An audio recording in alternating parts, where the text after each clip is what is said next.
we go.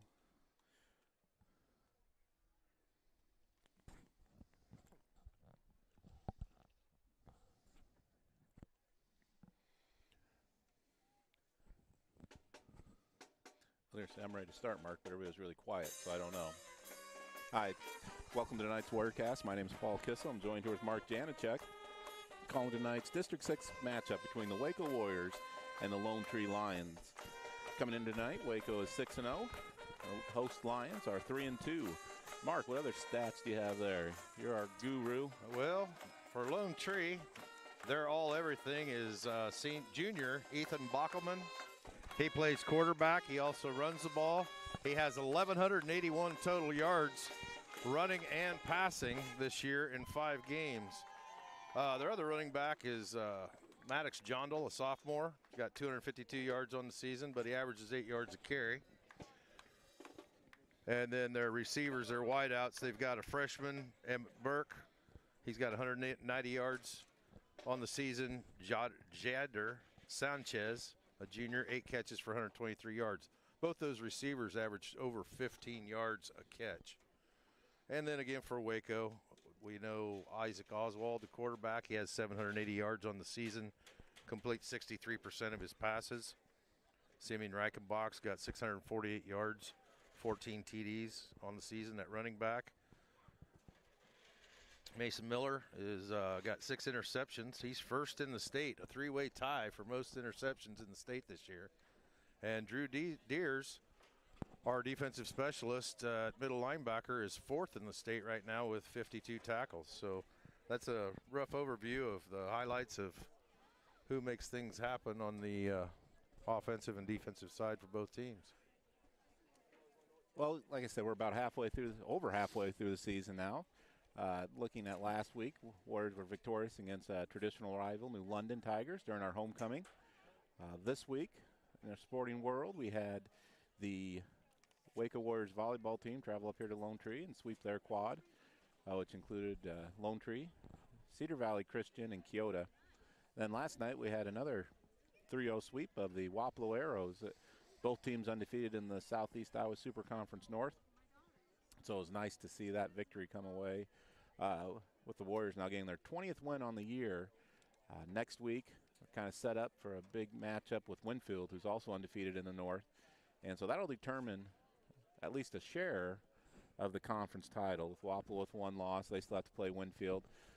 So there's a possibility that could be a 3-way tie if Winfield beats us, Wapello beats Winfield. But hopefully we take care of business next Tuesday night. That'll be at home. And so we'll see what happens. I'm going to hit a couple more commercials here as I'm trying to figure out some other technical stuff. Tonight marks first time we got the splitter working. There you go. So we're not responsible for the camera work. So any calls and complaints about that can be directed to the football program, where you have Noah Rich, who'll be filming the camera up top. We want to welcome our latest sponsor, Wayland State Bank. And their commercial here was created by Sunnyside Productions.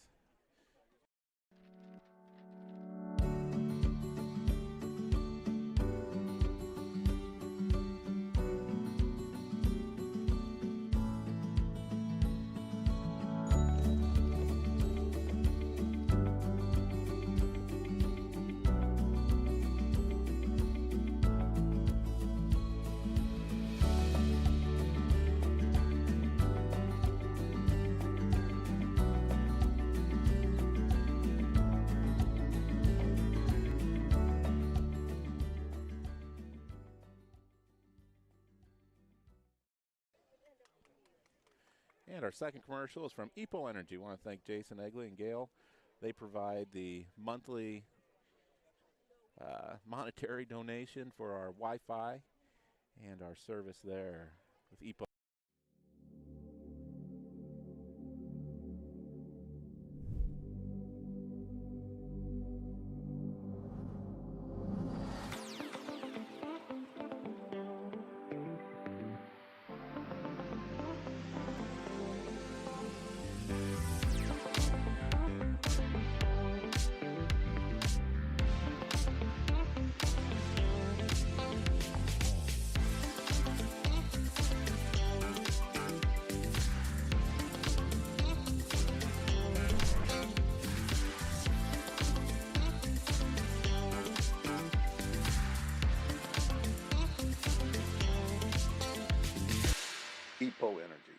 Unleash the power.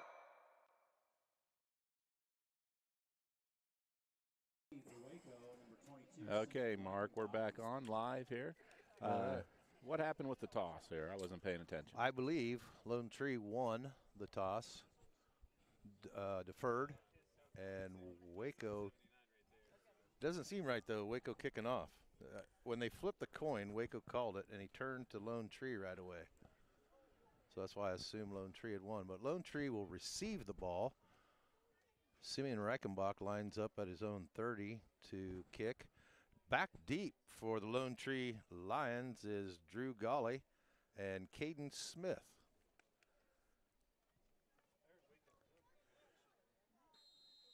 Yeah, Simeon's one of the leaders in the state in touchbacks. We'll see what happens here.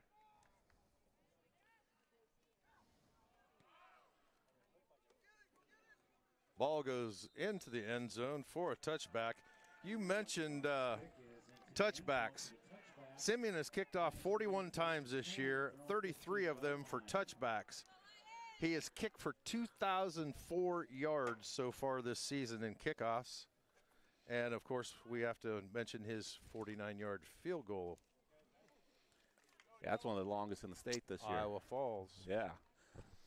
Got to witness that.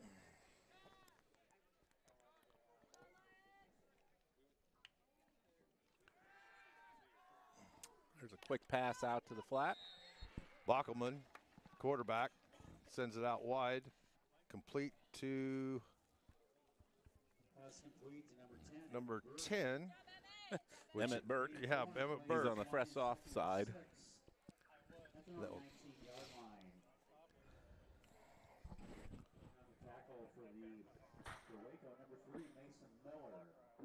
Lions come up, pistol formation, Bockelman. Maddox Jondal on his side. Jondal gets the carry, gets a couple. Yeah, Simeon Reichenbach doing a nice job turning that back in.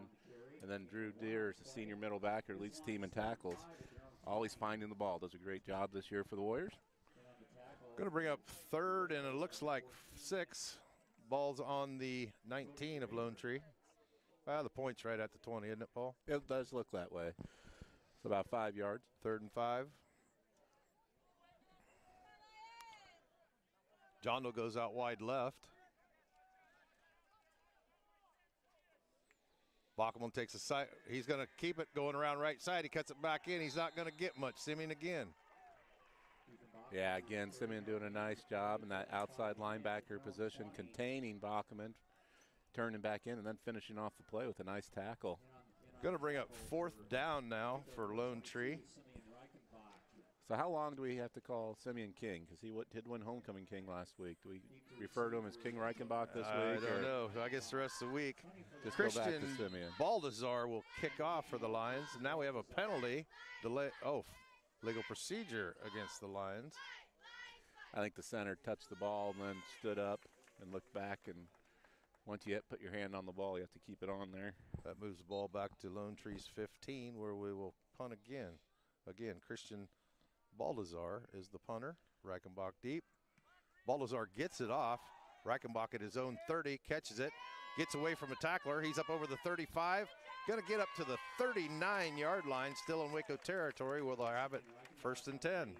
Yeah, Mark, I never get used to 39 being close to midfield. No, me I always either. see that 40, and I'm like, oh, out to the 40. Well, that's midfield, not an 8-man field. So I still look for the 50 myself. Some of you may recognize some of the officials tonight. Washington crew, Jim Butendorf and the boys. So they do a nice job calling the games. Tonight, Mark, we're being supervised by the fall AD, Michelle Wade's here to my left. She's just making sure we're saying the right things. Pistol formation for Waco. Oswald has the ball.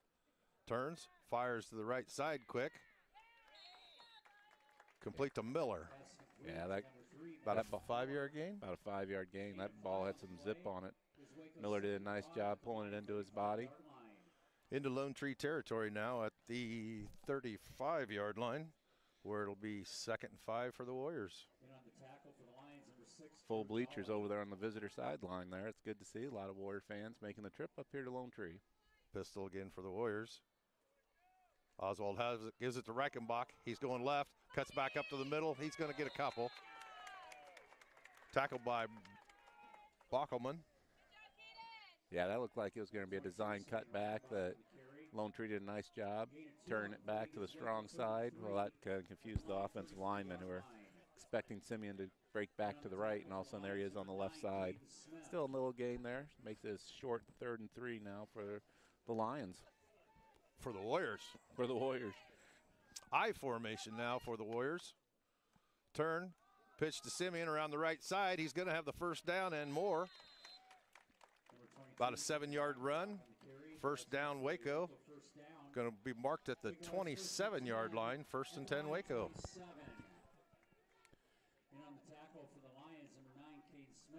Nice drive here, and I think, probably setting up that play action here pretty quick to one of the tight ends. We'll see what happens here, Mark. Sticking with the I formation now, Paul. Fake. Oswald's looking deep. He's got a man on the sideline. It's Hazengay. Complete for another first down to the 5-yard line. Yeah, that was good route design there. You can see Ty Egley and Odie Steffenschuk clearing out the safeties. Loudon came out from that fullback position. Wide open in the flat there. Was able to turn it up the side and a big gain for the Warriors. 1st and goal now for Waco. We're almost 4 minutes into the first quarter. Mark Janicek and Paul Kissel doing the Warrior cast for you tonight. Pistol now for Waco. Oswald has the ball. He's looking for a receiver. Little overthrown. Intended for Graber. Now something they really had a lot of success with this summer was they went to camp, and Cody in a 6'6" with 7-foot wingspan, just throwing it up high to him, and Isaac just kind of led him just a little too much there. Well covered by the corner, Bockelman. 2nd goal now on the 5 for Waco. 0-0 score. Pistol again. Simeon on the left. Takes the Oswald pulls it back out. He's going around left end. He's not going to get there. And to run out about the 1, maybe 2-yard line.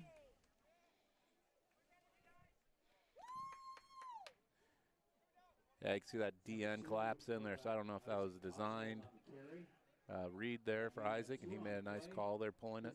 They're going to mark it on the 3. I thought he got in there a little closer, but so we're 3rd goal on the 3, Lone Tree territory.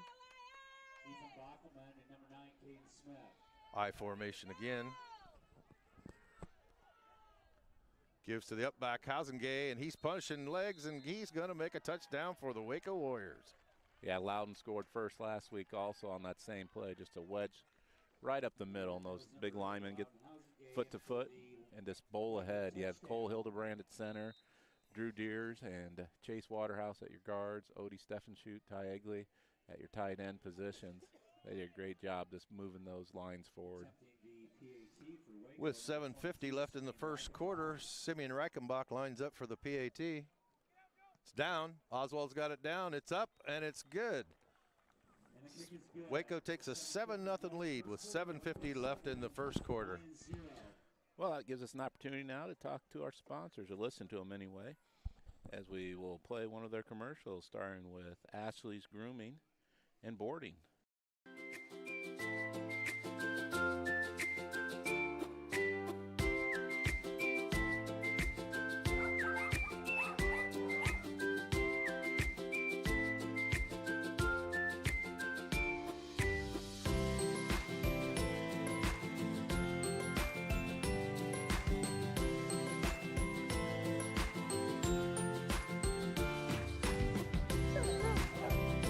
Up before Yeah, 10:07.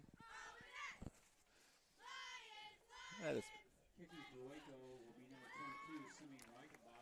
Okay, there's a logo there for the Warrior Cast, created by Kalen Duvall.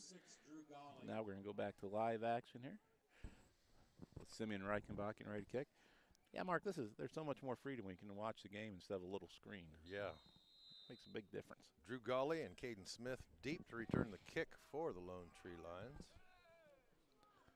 It is Lions, not Tigers, right? That was last week. Oh, my. Ball's heading for the out of bounds. Goes out at the 6-yard line. Going to be a penalty against Waco. Choice of kick over or the penalty yards. We'll see what Lone Tree chooses to do. You don't see that very often, just off the side of Simeon's foot. I think that's the first time I've seen him do it this year. Yeah. So Lone Tree's going to elect to decline the penalty, or I don't know. Are they accepting it there? They're at the accepting the 25? penalty. It's going to be 1st and 10 Lions at their own 25.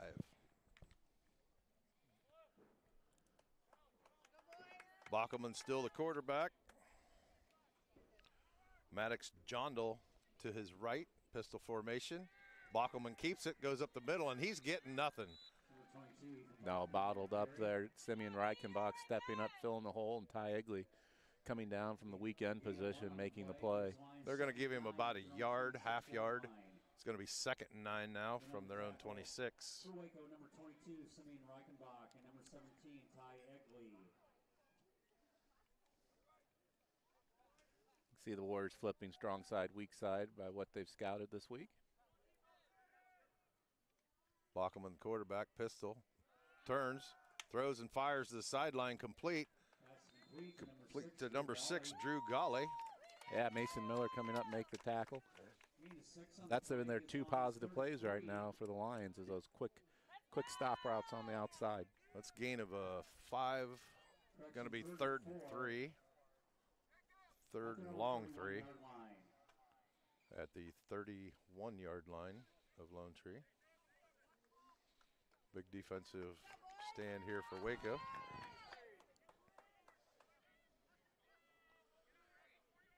Pistol formation again.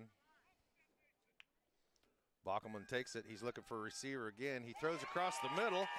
It's complete to number 10, Emmett Burke, who's going to score. A penalty flag comes down behind him. Yeah, there were 2 penalty plays. I think they're going to get an unnecessary roughness call against the Lone Tree line as he cleaned one of the Warriors up there at midfield. See what happens here. They appear to be bringing it back. That's one of those last week was not called. Yeah. But a few years back with to protect the players, they said any peel back plays or blocks that were unnecessary to the play are considered unnecessary roughness. Now the officials are talking about it.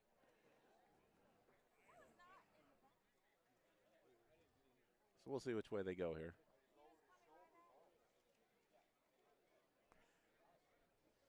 Officials discussing it. Sideline judge comes in as well. No, Kalen was very diplomatic last week when he was calling the game about the way it was being officiated. I might have been a little more colorful. Personal foul against Waco. Personal foul against Lone Tree. The penalty's offset, and we will replay 3rd down. Offsetting penalties. So I missed the second one. Yeah, I did too. It was further back towards the line of scrimmage. You couldn't see because of the Lone Tree players. Going to be 3rd and 4 now for Lone Tree at their own 31-yard line. Nice play. I mean, even though the penalties, Lone Tree had a nice play coming on a slant across the middle. Yeah, you can see Bachman has a strong arm there, and he's displaying it tonight.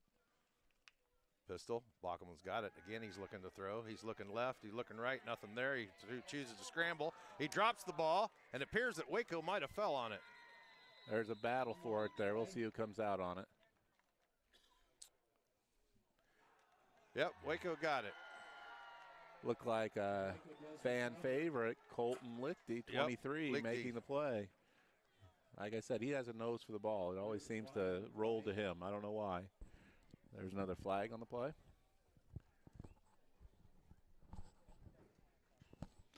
This one I don't know, Mark. I gave you my opinion last time. I don't know what happened here. Holding against Warriors.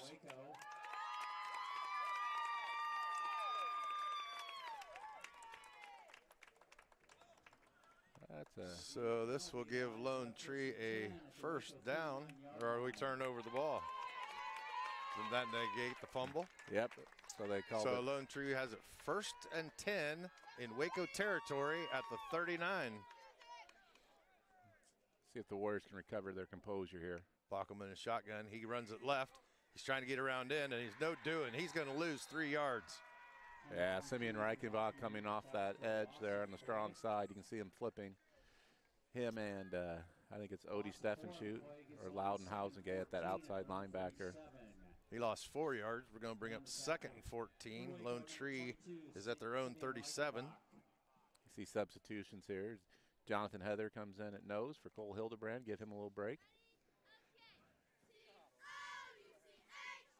3 receivers left, 1 right. Bachman in shotgun. He goes and runs it right up the middle. He gets about 3, maybe he got the 4 back. I'm going to mark it right at the 40. Got 3 yards. 3rd and 11. Like you said at the beginning of the game, Bachman. You're going to see him throw the ball or run the ball. And so he's a large part of their offense right now. And the Warriors have been able to obtain it so far. So they're in a 3rd and long situation.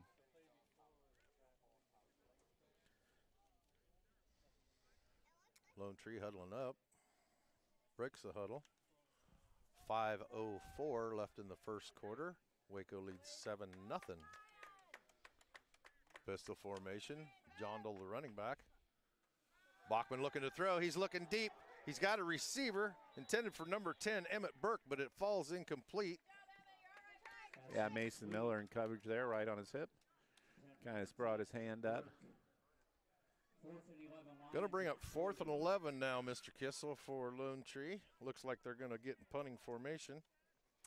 Yeah, you're at midfield here. You got to watch for the fake, but Christian Baldazor is the kicker, number 51 for Lone Tree.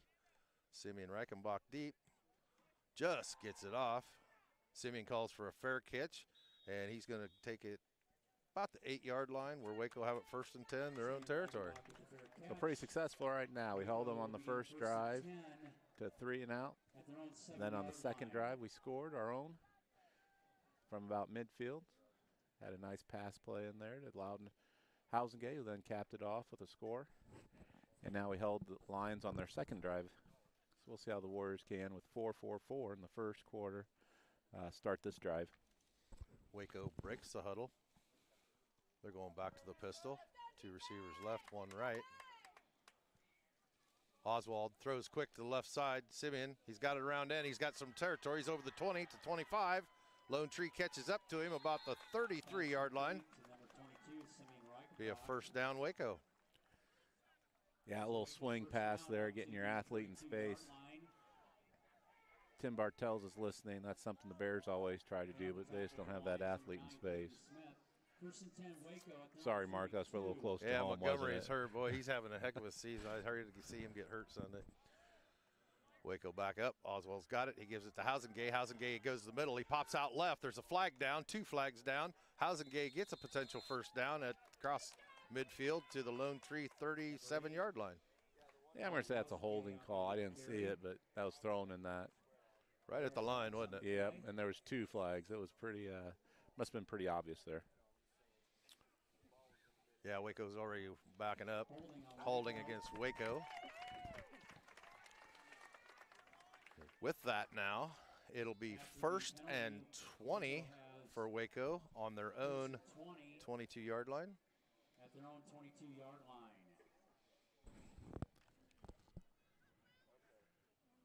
Waco up to the ball now, 4:12 left in the first quarter. Waco has a 7-0 lead. Oswald fakes the ball. He's looking for a receiver in the middle of the field, and he just overthrows. Waterhouse? Was that Waterhouse? I think that was Odie Steffenshoot there, number 32. Odie. Yep. Saw the knee brace. Just over his head. Yeah, an 8-man, 20 yards, in a traditional football setting, that seems like a long way, but that's 8 just mans, yeah. That's you just get to 10 that yards. second, that second level. If you can get somebody out there in space, you can make that up quick. 2nd 20, pistol formation again. Oswald's going to keep it. He's going to come around left end. He cuts back into the middle, back out again to the sideline where he's run out of bounds. Yeah, usually. They're going to give him about 7 yards. Going to be 3rd down and 13. Waco 3rd and 13 at their own 29-yard line. Waco has it on their own 29. What are you calling here, Coach? Well, We haven't seen our screen pass yet. That's always a long one. He may be keeping that in his pocket. Cody Graver's back in too. Keep an eye on him. With his height, they may throw it up to him. Nope. They intended for Odie, but over. Oh no, it's to Simeon. Simeon there, but out of the overthrew him. backfield, yep. Yeah. Brings up 4th and 13 now for Waco from their own 29-yard line. See what Waco decides to do. Yeah, anytime, like penalties, pushed us back there, and that kind of changes your whole outlook. All of a sudden, you go away from that running game. Tried to throw the ball twice there, just both a little overthrown there. Simeon backs up to punt. Number 9, Caden Smith, is on his own 15-yard line receiving the punt. It's off the side of his foot to the right side of the field. Caden comes up, picks it up at the 11, gets across the 15, over the 17. Going to be run out of bounds about the 24-yard line. I know Chase Waterhouse was there corralling him, but I think it was Drew Deers that kind of squared him up on the sideline there to make the stop. While we're changing possession, talk a little bit about Drew, what he's going through right now. Well, right now Drew's a little sore in his back, and healthy here hopefully tonight. Had to rest him last night as he was a little stiff. So he's always around the ball. I know. And so it's that time of year where, you know, muscles get a little sore. Pistol formation. Bockelman has it. He's looking to fire. He overthrows Drew Colley, intended receiver. Again, Mason Miller finished it. If he had caught it, he would have made the play there. The 2nd and 10 now for the Lions in their own 20, what are they, about the 23-yard line. 3:42 left in the first quarter. Waco leads 7-0. Coach Paul Kissel and Mark Janicek bringing you the Warrior Cast tonight. Lions come up to the line, same backfield. Bockelman takes the hike. He's looking for a receiver again. He throws left side. Again, that was Mason Miller there. You can see that's the play they've had success with. Quick stop, and he had that same play the last time. He missed it, went back to Burke this time. Mason was there. Pass was complete to Emmett Burke on the far sideline. Good for 6 yards. Brings up 3rd and 4 for Lone Tree. Yeah, if you're an offensive coordinator, you see that 10-yard cushion, you're always thinking that stop route's always there, but it's hard to call it like back-to-back like that. So give him credit that it stuck with it. 3 in a row. Bockelman takes the ball. He's looking to pass. He looks right. Intended receiver was number 4. Number 4, which is Jader Sanchez. Overthrows him, incomplete. Brings up 4th down and 4 now for the Lions. Yeah, Loudon Howes and Gay had great coverage there for the Warriors. But he did. That was another stopper out there, so he ran it 3 times in a row. So it was to a different receiver, but Simeon Reichenbach's on his own 21. Christian Balazar just gets the punt off. It's a high-hanging punt. Simeon calls for fair catch at his own 19-yard line, where Waco will have it 1st and 10. So 3 offensive series for the Lions and 3 punts. 1-2 for the Warriors. Warriors scored once and had to punt the last one after a penalty. So we'll see if we can get things going here as we start out the 3rd drive of the first quarter. 2:49 left to go.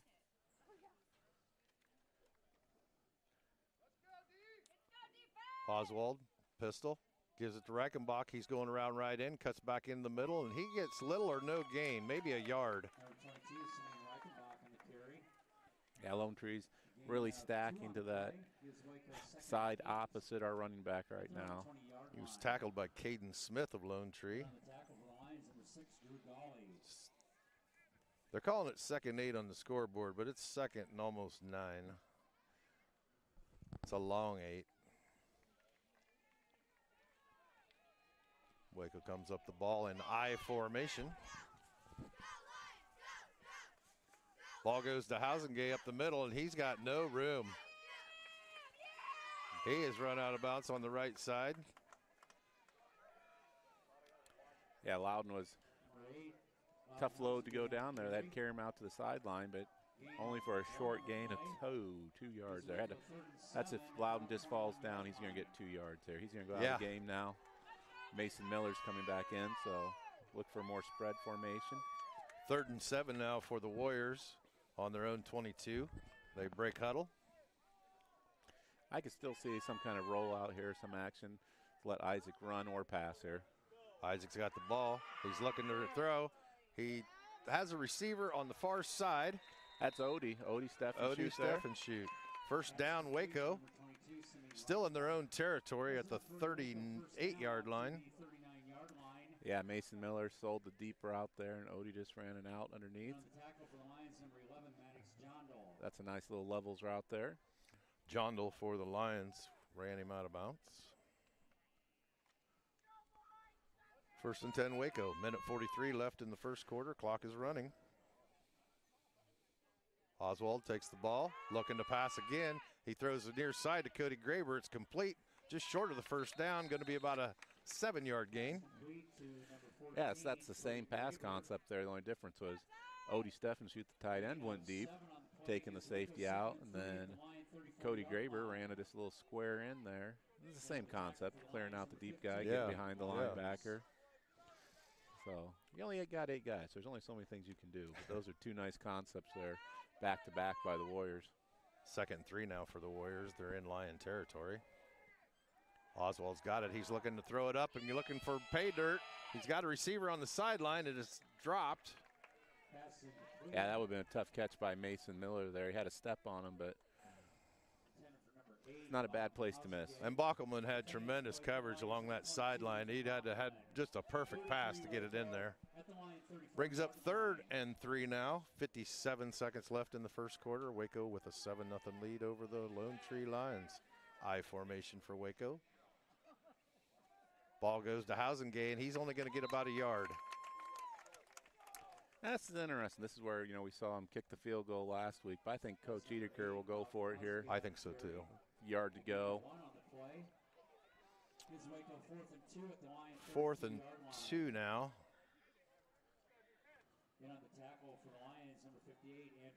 Waco exchanging personnel at this time. I think I can say this, that Reichenbach looks like he's going to be in the Warrior here as Isaac Oswald went out of the game. Yeah. I don't think any of the fans around us are going to yell it out. Reichenbach takes the ball. He goes immediately left. He's looking for that first down. He puts a shoulder down and gets it. Bulls his way out of Jondal with the tackle out of bounds. 1st and 10 Waco at the Lone Tree 28. Yeah, I went with that hard count. It's good to see the Warriors being disciplined, holding the ground. And then you can see Reichenbach just going to the corner, he just had to get 2 yards. Was that Graber lined up beside Simeon to start the play? I think it was Reese Oswald. Was it Reese? Isaac's back in the game now, though. Oswald's back at quarterback. Graber in motion, coming to the near side of the field. Oswald back. He's looking for Graber. Got him along the sideline, complete. Going to be about a 3-yard gain. Yeah, when Graber comes in motion, I don't think you're selling the jet sweep there as much as when Mason Miller does, but that was a nice route by Cody, making a little stop for a short gain there. Number 21, Tice Alt with a tackle along the sideline. 2nd and 8 now. 6.3 seconds left in the first quarter. This will be the last play before we go to sponsors. Miller in motion. A flag. Must be illegal motion. No, I think 52 came across the line. Oh, offsides. Encroachment on the lines. Jumped the gun there. He saw that motion coming back. And going to give us 5 yards. Bring it to 3rd and 3. Yeah, I think the scoreboard is off the down. Yeah, 2nd and 3. Because we had the out pass on first down for 3 yards. And Miller in motion again, coming to the near side. He goes back, same play they called on the penalty. Oswald pulls it back in. He's looking for a receiver. He throws across the middle of the field. Almost picked off by Tice Alt, but incomplete. Yeah, that was well covered by the Lions there. Miller is running now. I think that was the primary receiver, and then he released up the sideline. By that time, Isaac had already switched his eyes to the tight end drag behind. Brings up 3rd and 3 now. Waco at the line, 21. 1 second left in the first quarter. Waco ahead 7-0. I formation. Oswald turns, gives it to Simeon. He goes around the right side, has the first down. Down to about the 15. That's going to be the end of the first quarter, Mark. Waco leads 7-0, and a word from our sponsors. Let's see, who haven't we heard from here? Let's go ahead and we're going to go with Chop Local as I get ready to eat my burger.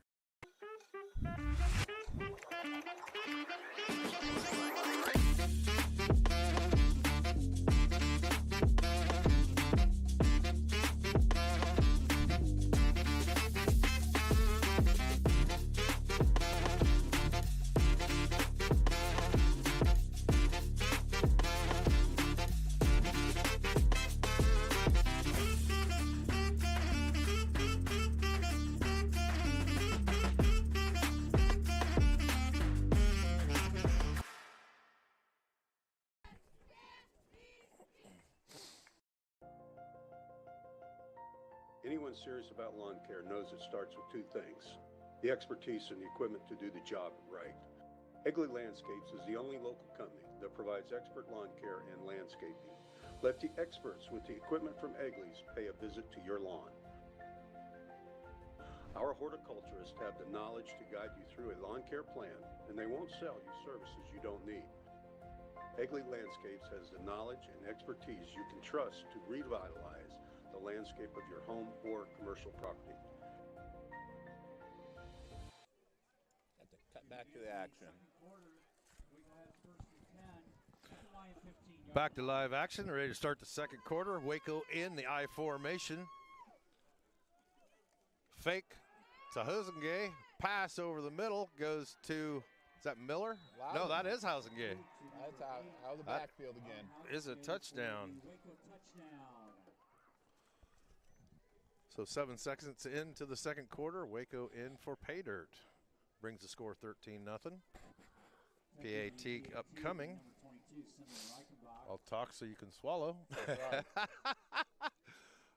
I'll chew first.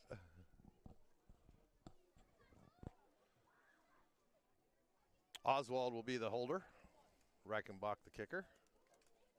Ball comes back. Oswald gets it down. Kick is up. And it is good. So 11:53 left in the first half. Waco leads 14-0.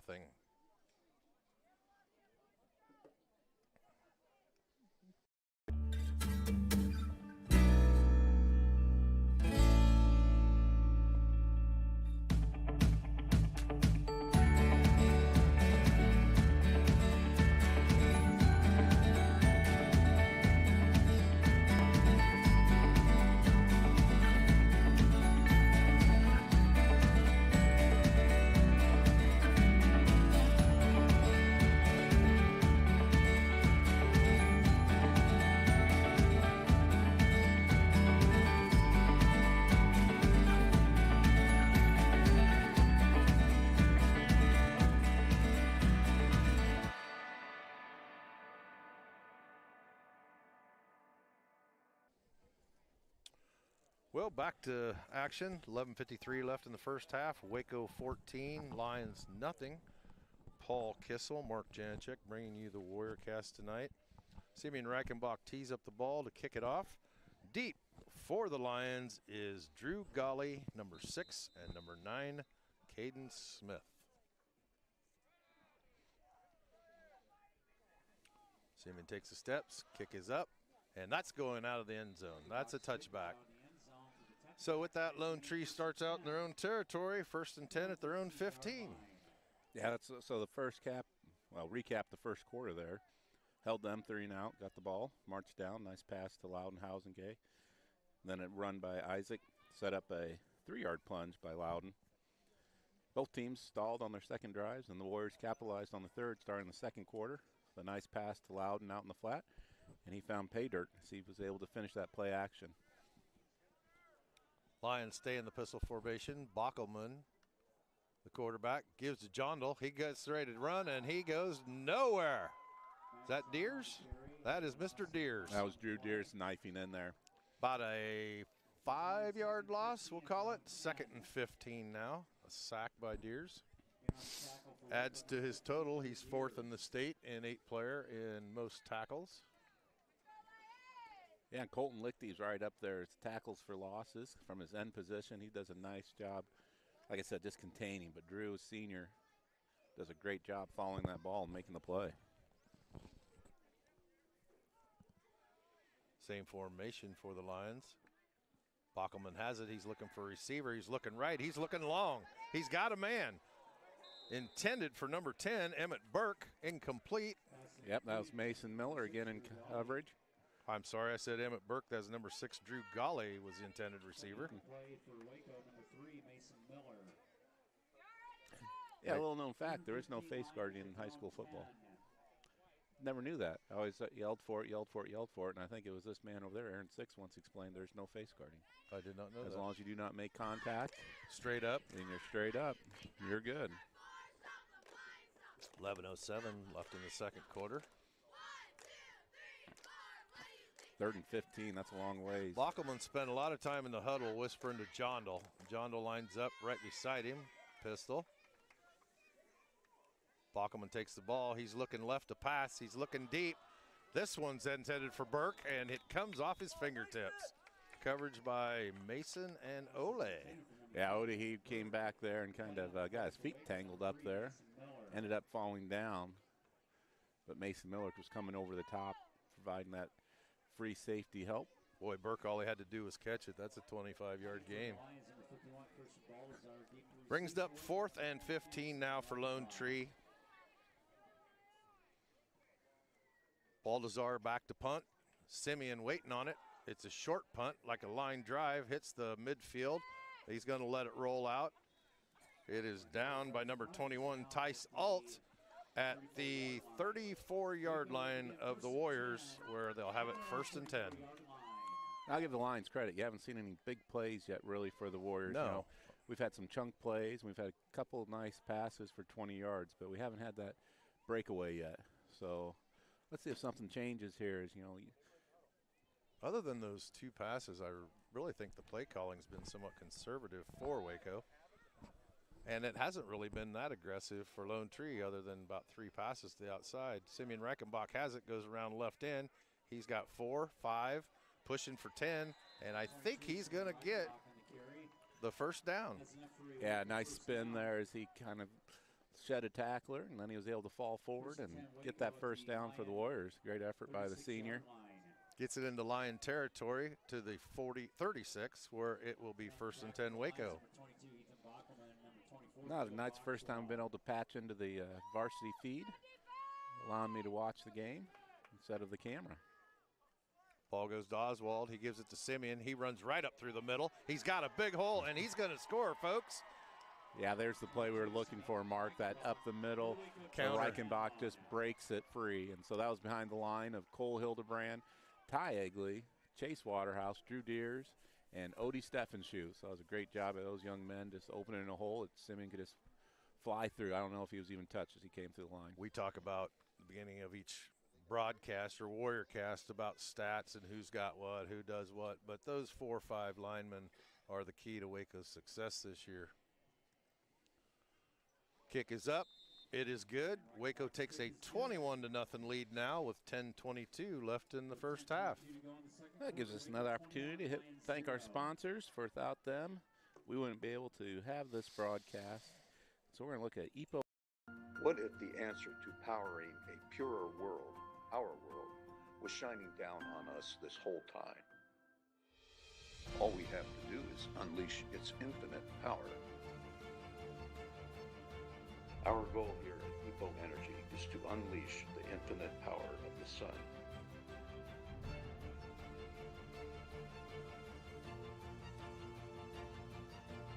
At EPO Energy, we make solar energy the better solution. EPO Energy, Unleash the power.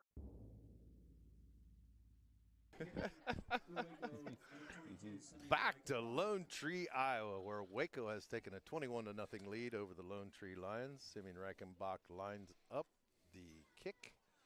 Back are the same two receivers, Drew Golly, and Caden Smith for the Lions. See if we're looking at another touchback. Simeon gets a hold of it, and yes, I would say that is a touchback. It hits the goalpost and comes back in. 3 for 4 on touchbacks tonight. One of them did go off the side of his foot, but that one almost split the upright as it hits the front crossbar. Lone Tree will take the ball 1st and 10 at their own 15-yard line.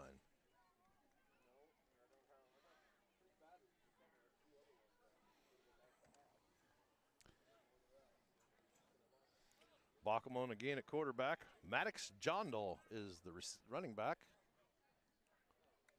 Bachman takes it. He's going to keep it. He wants to go around left side. He had to dodge Colton Lichty. Goes the right side and runs into Simeon. Is that Simeon? Oh, I think it was Odie. I think it was Odie and Drew. Drew was in there, yeah. Colton Lichty did a nice job turning back to the weak side. You can see the flow by the linebackers, Odie Steffenshoot and Drew Deers coming across. I think it was Odie got there first, then Drew finished him off. Colton got really good pressure coming in, penetration in there. Really blow up the play. 2nd and 8 now for the Lions. Well, Coach thought Colton have a big night tonight against the D-line for Lone Tree. Bachman with the ball. He's looking for a receiver on the left side. He throws it hard. Almost intercepted by I think that was the sophomore, Clayton Miller, in there in coverage. It was in his hands, it looked like. It looked like the line turned into the defender and knocked it away at the last second.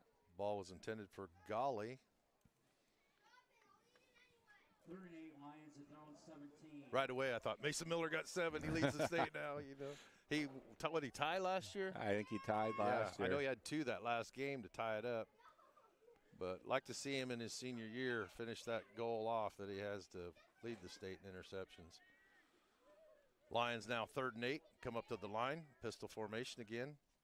Bachman takes it. He's going to run the ball to the left, and he's swallowed up by the Warriors. Yeah, there was nowhere to go there. Chase Watershouse on the strong side. And we mentioned him before, Colton Lichty coming from that weak side end. Just enveloped him. He had nowhere to go. So he lost yards. It's 4th and 10 now for the Lions at their own 15. Yeah, I think Clayton was in there giving Simeon Reichenbach a break. He's back into the game now to return this punt. Christian Baltazar is the punter for the Lions. He gets it off. It's a nice punt, high hanging, lands about midfield, takes a Lion bounce to the 39. It is down by Andrew Hotz on their own 39. Waco have it in Lion territory, 1st and 10. Waco began 1st and 10 at the 40. They're marking it at the 40. Right? that's the Waco, or those are the Washington officials. That's an old official trick there. Put it on the line, and it's easier to tell if it's a first down. And if it's close, we're going to put it on that next line. And this makes the game go smoother. Waco lines up now. 2 receivers left, 2 receivers right. Oswald in shotgun. He takes it. He looks left. Got a man across the middle, and it is dropped. Yeah, I think that was intended for Simeon Reichenbach. Looked like he was just trying to turn it upfield. You know, you always hear that on Sundays or in college. He takes your eye off the ball, and you're looking to run before you secured it. 5 yard down and in was wide open. 8:51 left in the first half. Waco's got a 21-0 lead. They now have the ball on the 40, 2nd and 10. Lone Tree's done a real good job defensively against the Warriors, even though they've got a 21-point lead. Lone Tree's really playing tough. I formation now. Ball to Housengay, goes up the middle. He spins out of, he's still trying to spin out. He had a yard, spun, and then they knocked him back. We'll see where they mark the ball. Looks like they're giving forward progress there. About 2 yards. Number 8, Housengay on the carry. On the 38 of the Lions. Gain of 2 on the play gives Waco 3rd and 8. At the line, 38-yard line. Loudon's going to exit the game, and we're going to kind of, looks like our passing group in here. Got Cody Graber. Waco lines up in the pistol again. Cody Graber in motion coming near side. Oh. We have a flag. That's the second time Encroachment against the Lions. on that jet motion. Cody Graber just flying past and just draws them off. 5-yard penalty going to bring up 3rd and 3. Encroachment on the Lions. And that's going to change the play call. Cody goes out. Mason Miller comes in. 8 minutes left in the first half. Waco 21, Lions 0. What's the play call, Coach? I'm thinking jet sweep here to wide side. They've shown it a couple times here. I think this time. Oh, Simeon, Short round left side. end. He's got first down. He's going to get more before he's pushed out of bounds on the far side around the 25. As enough for a Waco well, first sometime they're down. going to run that jet sweep just to show it, put it on tape, so the next opponent has to prepare for that. And like I said, I don't see them giving that jet sweep to Cody Graber, but Tackle for the Lions, number we've seen him give it to Mason before. Ball's placed on the 24-yard line where it'll be 1st and 10 Waco. Oswald gets the ball, keeps it, goes around left side. He stutter steps, goes out of bounds, gets about a yard, maybe 2. Yeah, it looked like a true read. You can see that DN crashing down. Isaac pulled it, Isaac Oswald on the carry. called his own And number. 2 on the play. Gives Waco Isaac's one of the second quicker and 8 at guys on the 22 team. yard Him and line. Simeon both are running sub In on the tackle for the Lions, 5 number 40s 22, this year, which we haven't had in a while. I think Simeon's around a 4.8, and so is Isaac. So speed, key to 8-man. If you can get that on the edge, good things happen. Back to the pistol for Waco. 2nd and 8. Mason Miller, far side in motion. Oswald keeps it again. He's going to follow Mason. Goes around the far side. He's up over the 20. Isaac Oswald on the carry.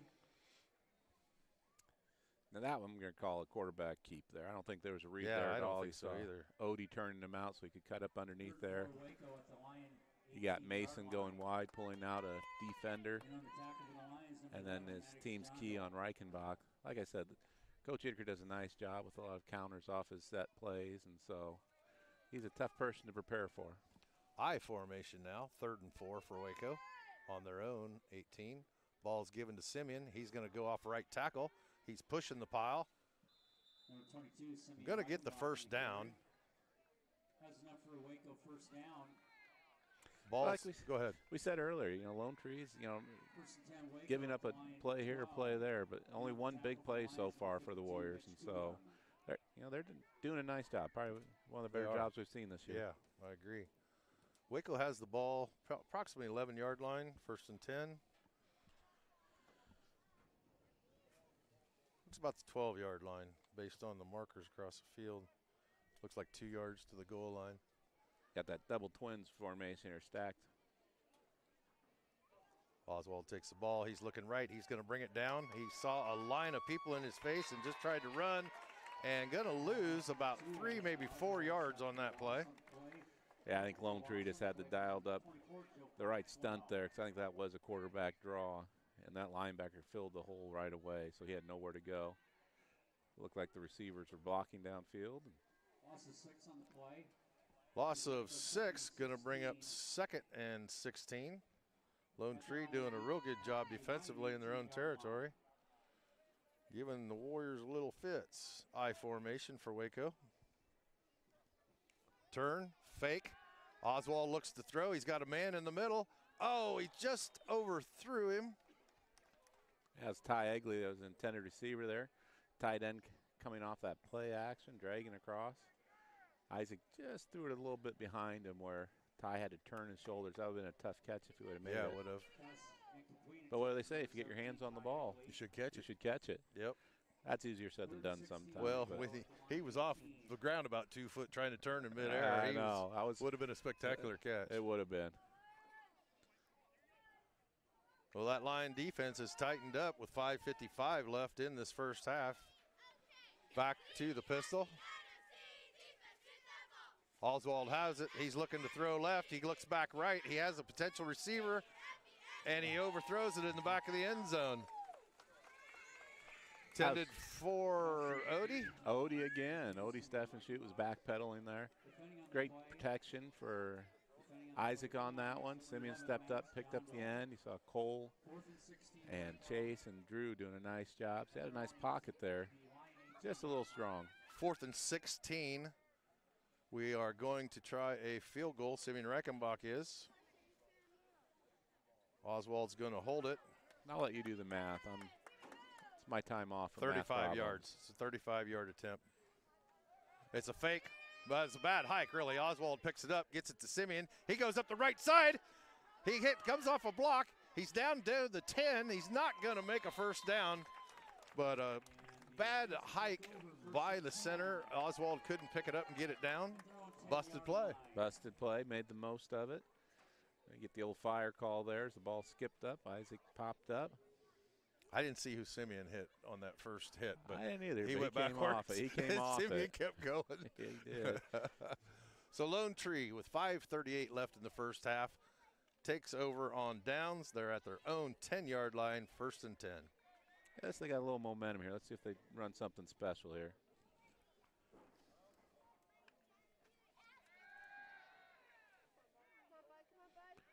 Pressure applied. He's going to roll Bachman keeps out. it. Goes around right side. We got some tangled up back here. There's a penalty.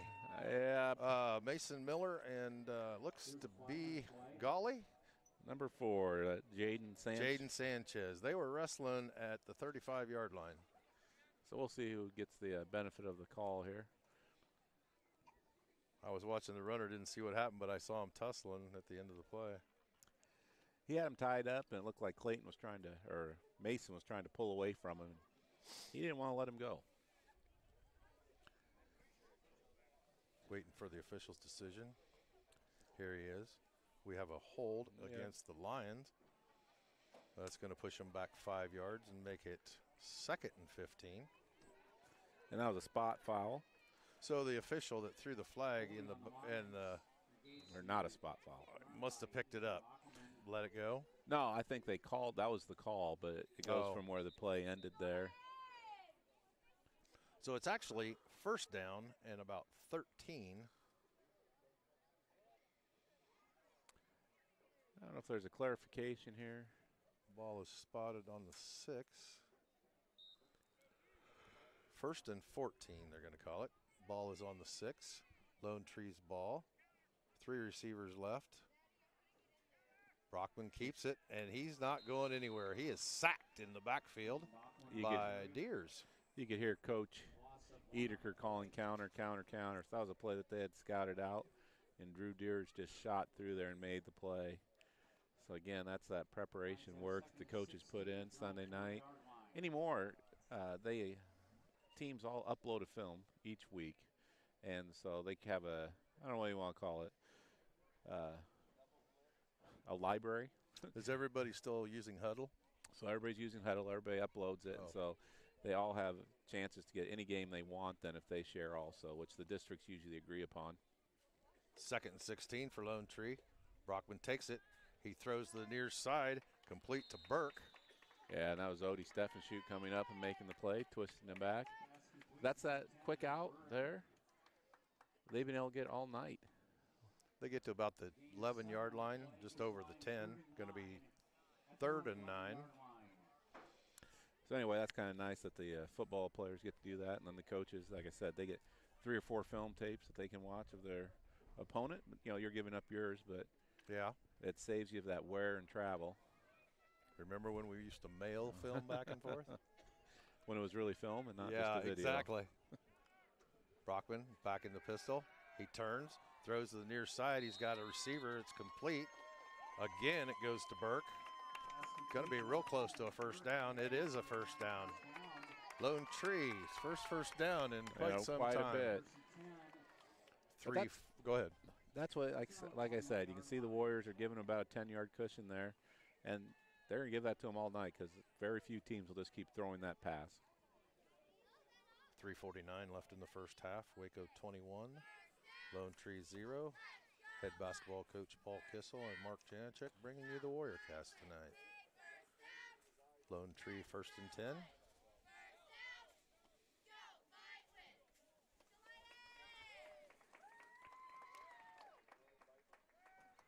Brockman keeps it, goes around right in, and he's getting nothing. He's going to lose yards there. Yeah, he met Ty Egley, the senior defensive end there.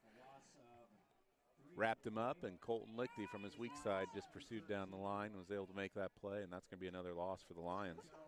They're spotting it at about the 18, 19-yard line. Brings up 2nd and 13. Clock's running with 3:25 left in the half.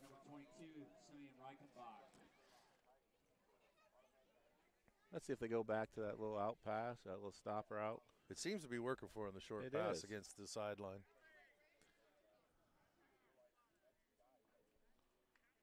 Bockelman with the ball. He's looking left, looks back right. He's got a man in the middle, and he has a completed pass.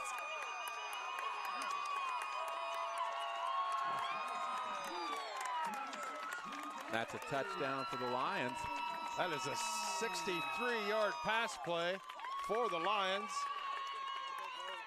That was just a well-thrown ball. Right? Yeah, complete to Drew Golly, who turned on the afterburners and outran the defenders of Waco for a touchdown. Nah, it looked like they had it covered over the top and underneath, and that ball just fell right in between them.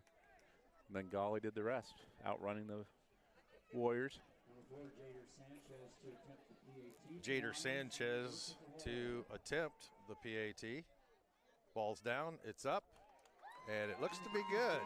2:57 left in the first half. Waco 21, and now Lone Tree 7. A word from our sponsors. There you go. Jet Physical Therapy provides our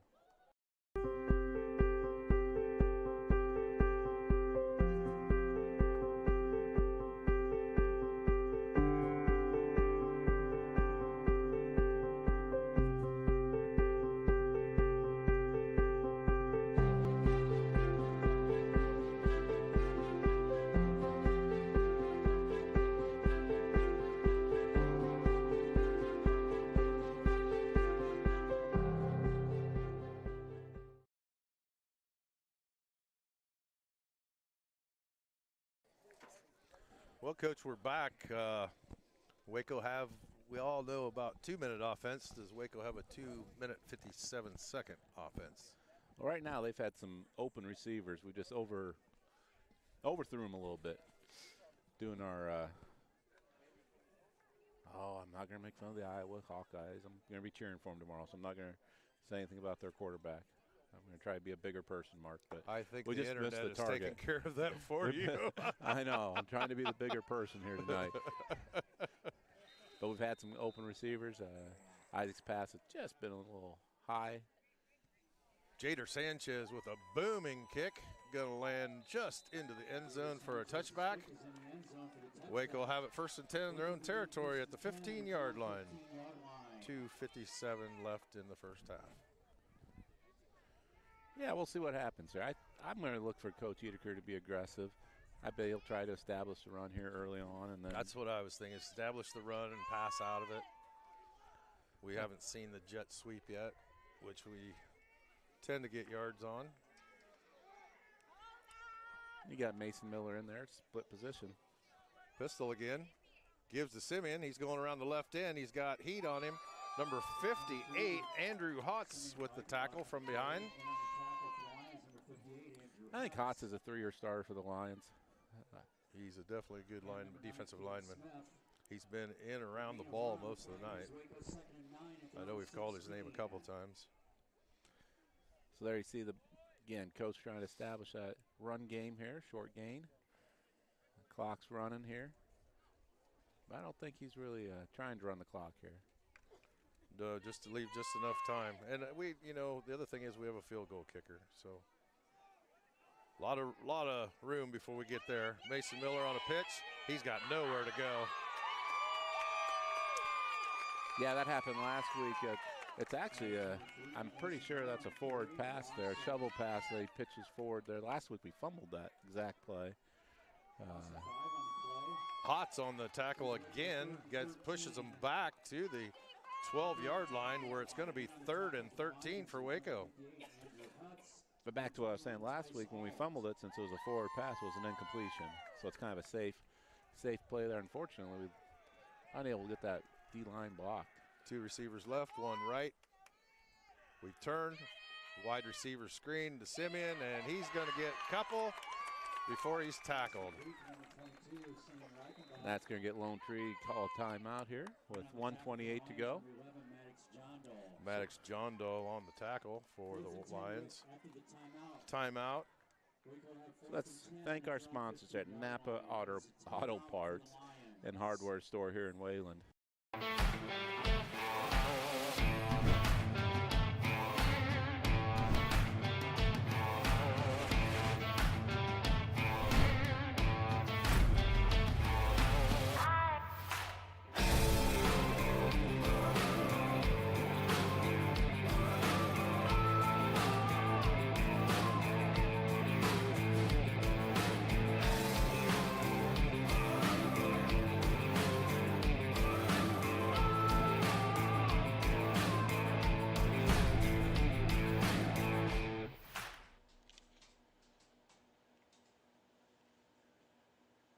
In there.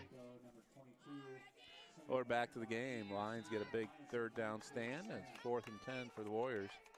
Speedster Caden Smith deep for the Lions.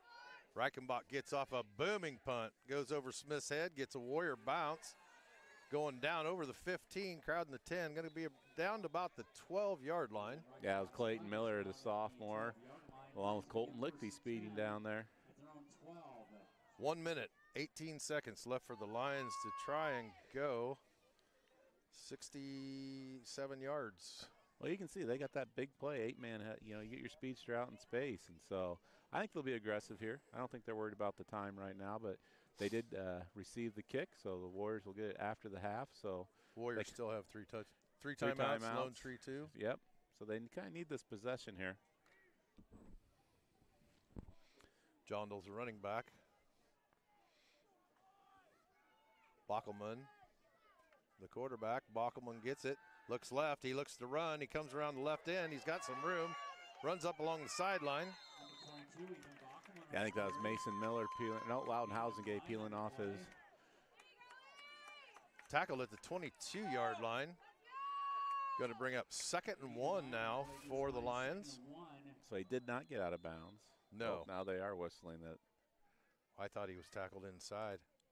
I think he was. I think they're going to get an official's measurement here, so it's close to that. They're just going to mark it a first down. Marking it first down. But that clock should start once they get the chain set here. Yeah, well. Clock starts.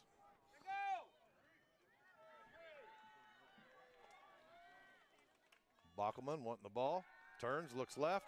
Oh, and a receiver goes down. The receiver got tied up with the defender. I believe it was Odie. Intended receiver was Golly. Yeah, I think they threw the flag, so that's going to be a stoppage of play here. They're going to get a pass interference call, I'm sure. Oh, no, they called defensive holding. Yeah, actually, it was kind of innocent because the receiver, Golly, turned into Odie and almost like a tackle. He just ran into his chest, and Odie had nowhere to go. So that's an interesting, I was going to say, that should be a first down. The chain crew's a little slow here. 1st and 10 now for the Lions. Bockelman looks left. He's looking at Golly again. It's intercepted by Odie at the 20. He's at the 15, trying to make some room. And down to the 19. That looked like a horse collar tackle, Coach. I think Odie's from Ukraine, and so he's learned football the last 2 years, and he wasn't very happy with the way that guy brought him down. I was a little worried there. I saw the official reaching into his belt. He was getting out the beanbag. I'll be real honest with you. We're here for Waco, but that was interference on Waco that got uncalled. And Golly went 5 yards to his left after he was bumped. And Odie went ahead and caught the ball. And that's weight room, 1st Coach. and 10 That's Waco. weight room. Yeah, 20-yard line. 1st and 10 Waco. Oswald looks left. He's got it complete to Egley. He's going down along the sideline. Was hoping he'd get out of bounds, but I don't think he did. We'll see if Coach uses a timeout here. Yeah, we have a timeout, Waco. I think Coach Edeker was informing Ty that would have been a better decision. I'm not going to do a commercial. We can just keep talking here as we have 26 seconds left to go in the half. Warriors leading the Lone Tree Lions 21-7. So, like I said, Lone Tree's done a nice job here. They've had one big play on offense, really, where they were That able long to pass play, yeah. hit Golly over the middle. And it was legit. And Regular now beat him. you saw Odie making a little adjustment there on the fly, getting the interception, and now the Warriors get an opportunity to score before half, which is big because they're going to get the ball at halftime. And that loss in possession there, you're going to be up 3 possessions going into the second half possibly, and then getting the ball back. Now I'd like to thank our cameraman tonight. I know I've mentioned it a few times, but you don't know how freeing that is, Mark, when you're I adjusted the glasses this year, and so looking through a little screen, I was really relying on you to make all the calls. And you've done a great job, and I get to play tonight. I get to participate in some of the calls, so it's a little more entertaining. Definitely is. Waco's got it. 1st and 10 on the Lion 38. Go to the pistol. Oswald looks right, looks back to the center. He's got a man over the middle. Completed. Nice catch by Odie Yep. at the 13-yard line. Did a great job shielding that defender on his back, getting both hands up, and just watching it in. Emmett Burke on the defense for Lions. So if you didn't get a chance, the Hawkeye ran a nice article on Odie Steffenshoot, so you can go online and see that. Waco We got calls another timeout. So I can talk a little bit about Odie's situation. He came as an exchange student last year and then ended up getting injured during the football season. So he got his knee cleaned up during the basketball season. But he's from the Ukraine, and so I'm sure most of you are aware of the world events over there. This family lives on the uninvaded side right now. But when the president granted all Ukrainians asylum, is that the right word? I'll use that word. Odie was applied and was granted by the state. Awesome. And he's now a Waco student here. And his guardianship, or however, I'm using the wrong legal terms. I know there's people out there better than me that know what's the proper legal thing. So I'm dumbing it down for myself here. But Jason Egley and Gail Egley stepped up after Mark Hoffman hosted him last year. And so he's staying out there with them this year. So he's got that opportunity here as a, like I said, he's not an exchange student, but he's a Waco student now. 18.8. 7. Waco has it 1st and 10 on the 18 of the Lions. Oswald keeps it, goes right. That's Simeon. Yeah, you could see that earlier. Wildcat. That Wildcat. You can see that's why they came out of the huddle quick there. Another timeout now for Waco. Simeon gets about 5 yards, going to bring up 2nd and 5. Trying to catch the lines off guard, focusing on the passing game. Broke that huddle quick, got Simeon under the center, outside shotgun. Nice job by the Lions, though. I don't know if you'd say they recognized it or they just played it. So it was game film. Nice job there. So it's still a 5-yard gain, so it'll be 2nd and 5 for the Warriors here with 13 seconds. I believe that was their 3rd timeout. Third and final, yeah. Lone Tree still has 2. I'd say you're going to see some passing now here. That way it's either caught for a score or you're going to see an incompletion to stop the clock.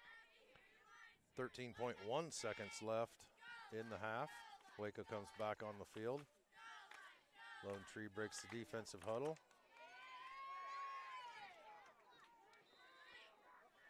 Ball is on the 8-yard line.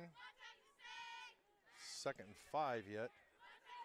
So Waco still has a chance at a 1st down. Not much time for that. Fake to Simeon. Oswald's looking in the middle. He's got a man complete. That is Ty Egley. Yep, Ty there. Getting that play action. That was the pass they had earlier. And the ball is just behind Ty. This time well delivered by Isaac Oswald. And that's going to be a score for the Warriors. Isaac's got to be doing a breath of relief that he didn't overthrow him. I mean, the last 4 passes have been, and he's jacked up for a game, overthrowing. But laid it right in there. Egley was open and no defender. O-line did a great job keeping that pocket clean. Reichenbach sets up for the PAT. Better snap. Oswald's got it. Kick is up and good.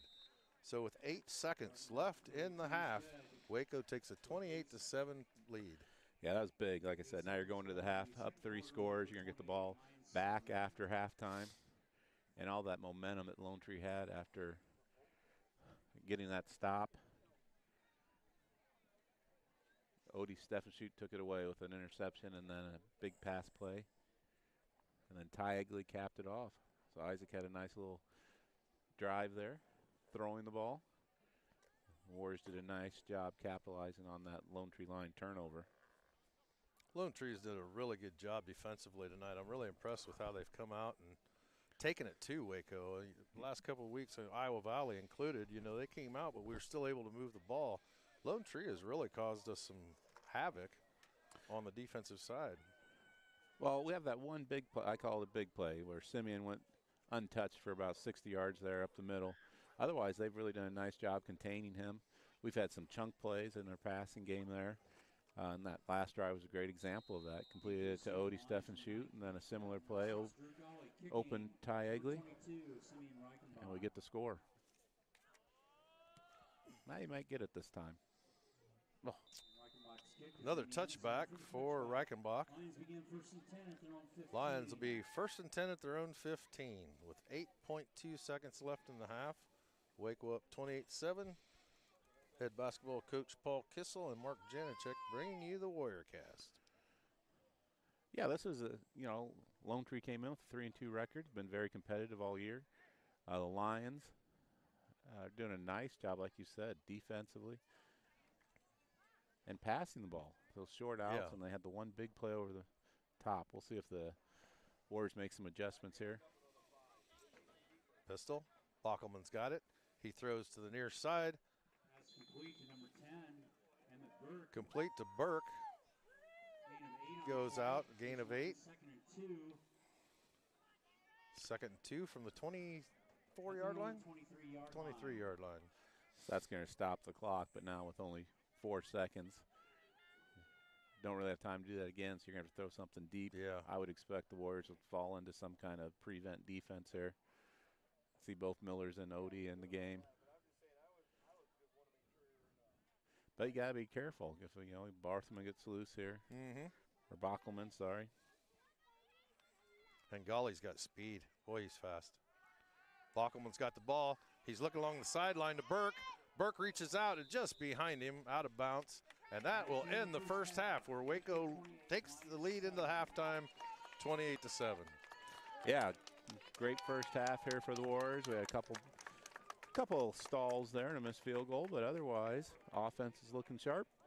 And it's been a good matchup for the Warriors here as they've had to earn everything they've got tonight. I think, Mark, we're going to have a halftime guest, aren't we? We got Fall AD Michelle Wade and new business teacher. I think she's going to come over here, and we're going to talk about our in-service today. We had an exciting one with Rick Wormelli, nationally known educational guru, came in to Waco talking about standards-based grading and what's best for kids. And so Michelle Wade was bright-eyed and attentive the whole time, as all new teachers at Waco should be. And my crusty old age was just kind of taking it all in. I noticed you were a little late this morning. Were you? I drive buses, and so I think I can legally say I was drug tested this morning. And so unfortunately my normal routine kind of delayed that procedure, so I had to drink plenty of fluids this morning. But everything worked out, and I think I passed that, so I can continue to drive buses in the future. That's good. Bus drivers are kind of hard to find right now, yeah. So they want all of them they can get. I just do activities, though. I just do basketball games. That's too much responsibility to let me do morning and then try to get back and teach, too. So that's a little more than I want to do. I suppose if you had a regular route at the end of the day during basketball season. Mark Duggar was a legend, and he can do that. And I personally, with all the preparation I put into my math classes, that would have been tough. Yeah. But Yeah. So, Michelle, back at Waco, it's been a decade. I'll just say that somewhere in there. And, At least. at least. Yeah. Graduate. Yep. And Yep. then you came back and were an associate for a while. And you were actually one of the original WarriorCast broadcasters. You're right. I forgot about that. I should I put forgot you about on that. the video. No, you're good. You're good. You're fine. Okay. You're well, right. I guess No, the yeah. cheerleaders are going. They may want to see that. When they when Danny Davis first started up the WarriorCast, he has a bunch of different ones all around that he did. But WarriorCast, I think, was actually one of the We were one of the original pilot ones, Yep, yes. yep. I think the Bulldogs were maybe the first, but Well, yeah, Minneapolis. he lived there, Right, so it was hard to compete with them. But we were Yep. one of the first branches, I guess you'd say. Yep. Rick Yep. Mormon and myself kind of got involved with that, and Yep. we were both just getting out of coaching football at that time and thought, hey, Danny contacted us, so he gave us a free meal, and so we were suckers, and we went and said, hey, this doesn't sound too bad. We probably could do this. And you probably were going to go to the game anyway. We to were some at that degree. time. We were still young men that felt that we needed to go out and visit places. So I still remember one of our first games. We were talking with Mark Janicek calling the game here earlier.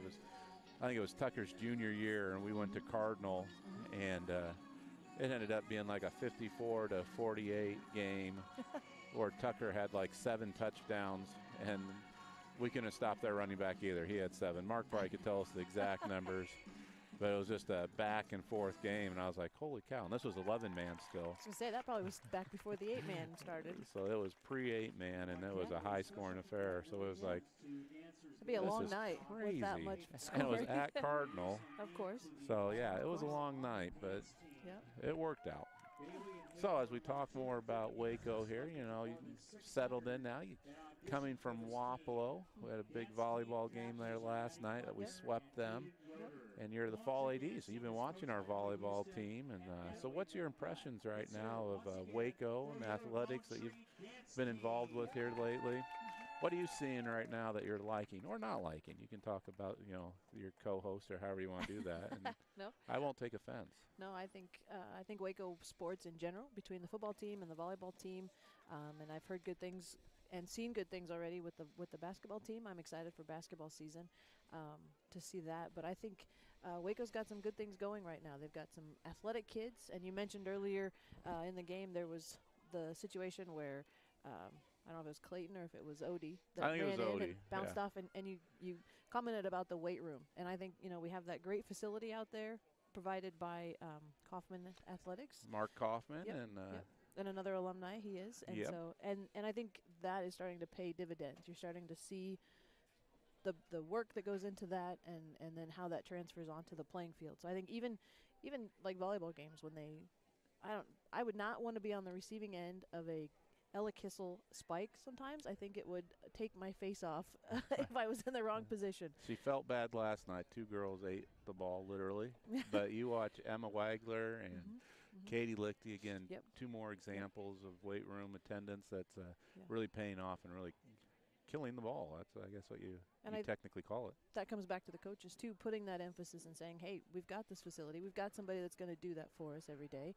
I see kids coming out of that weight room, I think, every morning when I'm pulling into school. I mean, they're there bright and early, ready to go, and I think that's been a huge attribute for Waco and putting that into play. And, yeah, I'm excited for Waco sports. It'll be good. Yeah, I think if you look at Lisa Graber and Carrie Coble, Jay Coble, they invited Matt Fludiard for Jet Physical Therapy in, and he kind of put together a program for the girls' side. Yep. The boys' side, you have Seth Pugh and Chase Roth.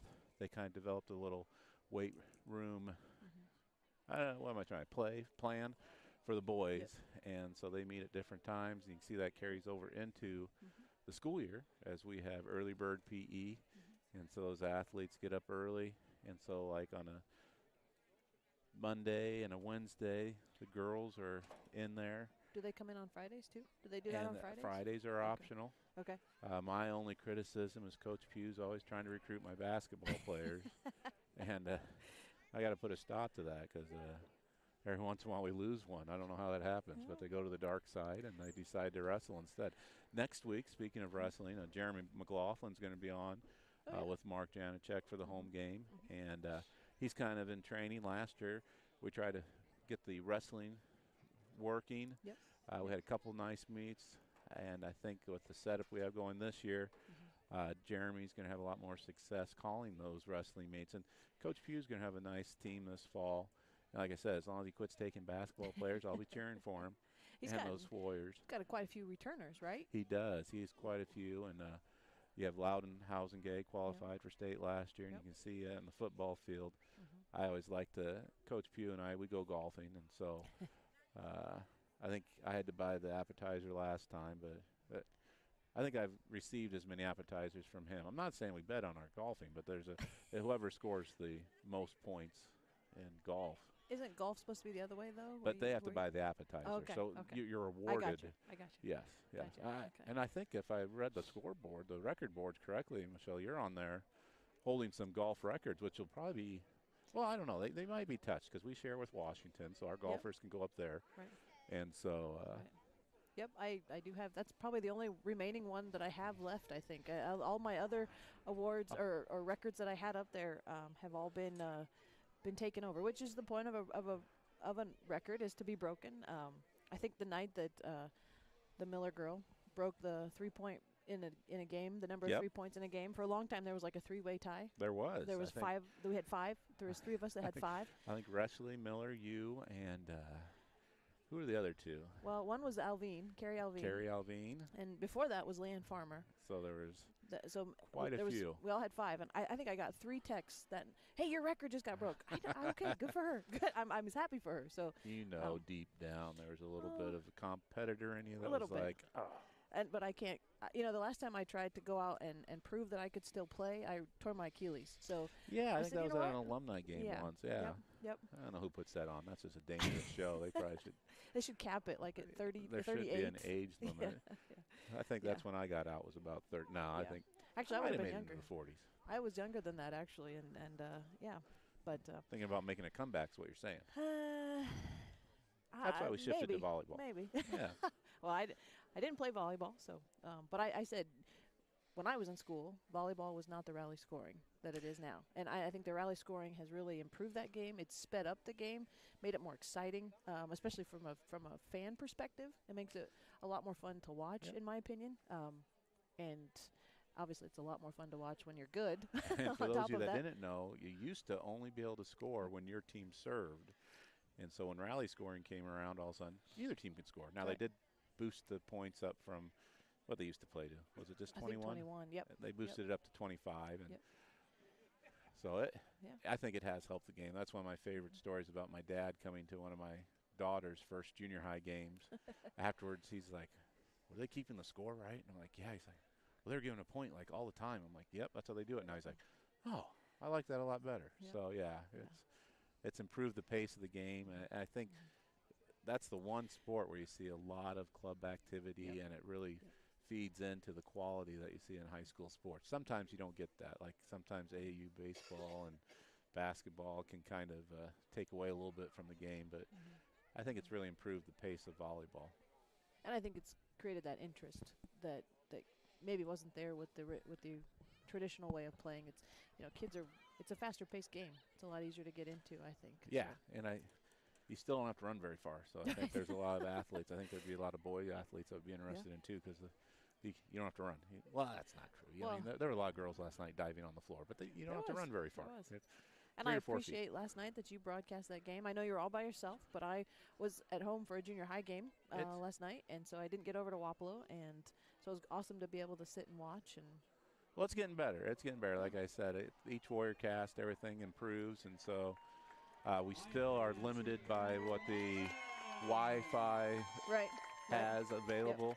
But you can see out here we're streaming at like 4 times the speed, and just by being outside. So a lot of it's just being in the gyms.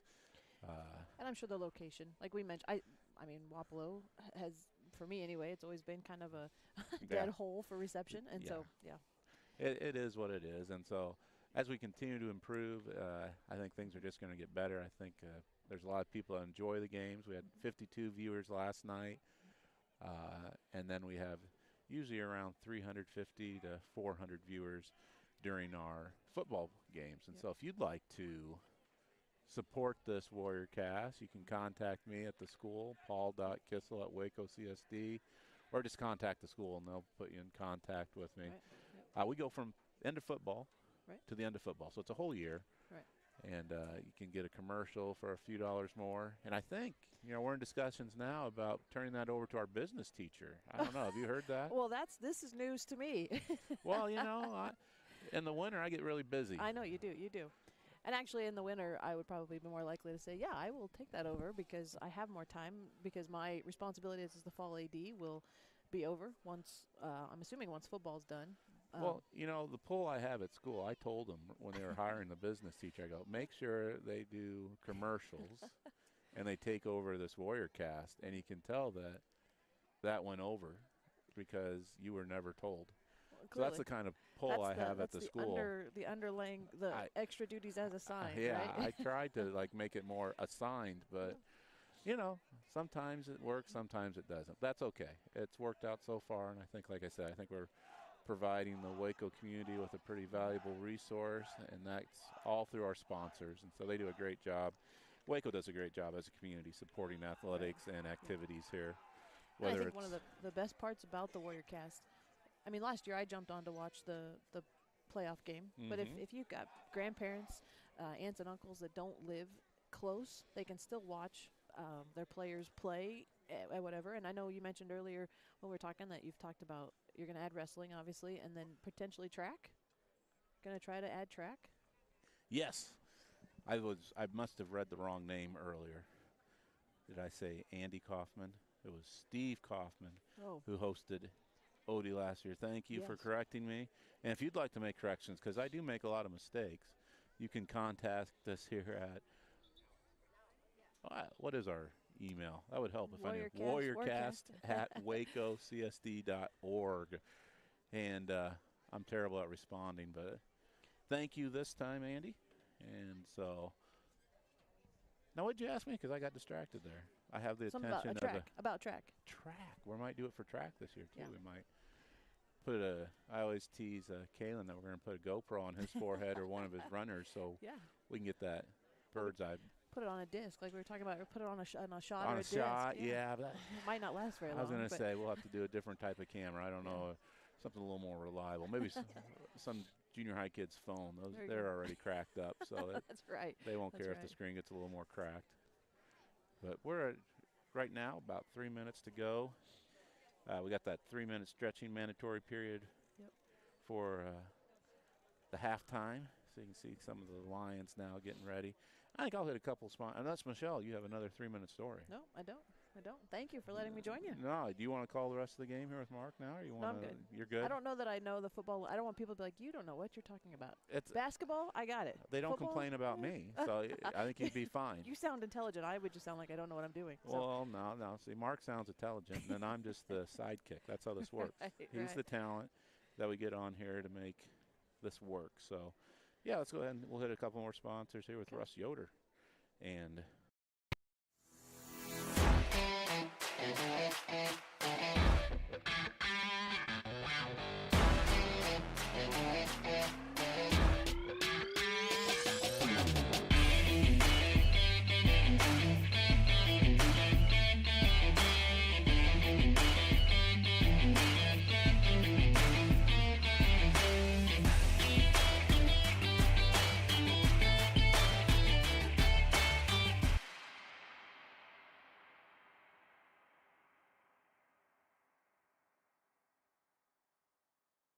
but okay, we're back here, and I'm going to hit another.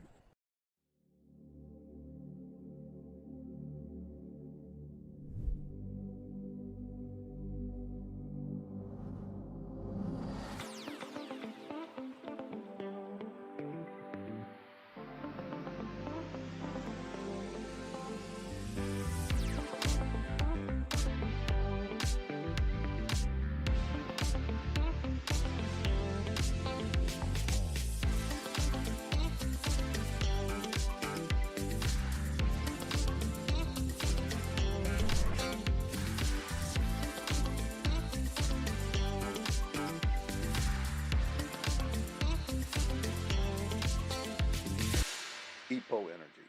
Unleash the power.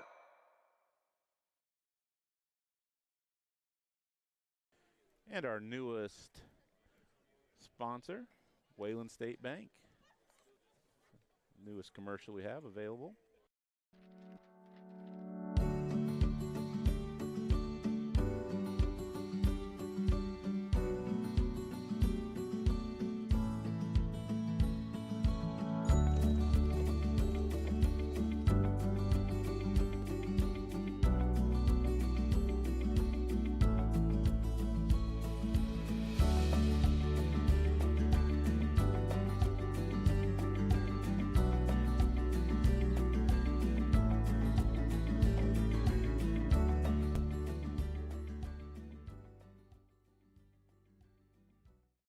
I know.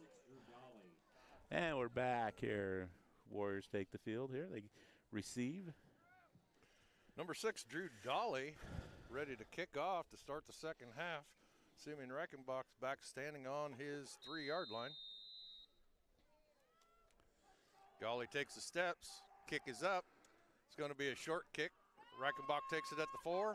He's up over the 10 to the 15, reaching for the 20, and he's going to make the 20-yard line, where Waco will have it 1st and 10 in their own side of the field. 11:55. Waco 28, Lone Tree 7. Yeah, you kind of always wonder about that. You know, you're trailing by 3 scores. You take a chance with the onside kick. But I think they're trusting their defense right now. They've had some nice stands against the Warriors. See if they can hold them here and make this a game. Waco in the pistol. Give to Reichenbach going around right in. He's trying to run for big gang tackle of Lone Tree. Gets about 2 yards. Lead tackler over there was Jack Patterson, a sophomore for the Lions. Mark, I was almost tempted there to start doing down and distance and all that, but I think I'm just going to enjoy watching the game here, and we'll just keep calling it. You can see the sticks there, 2nd and 7.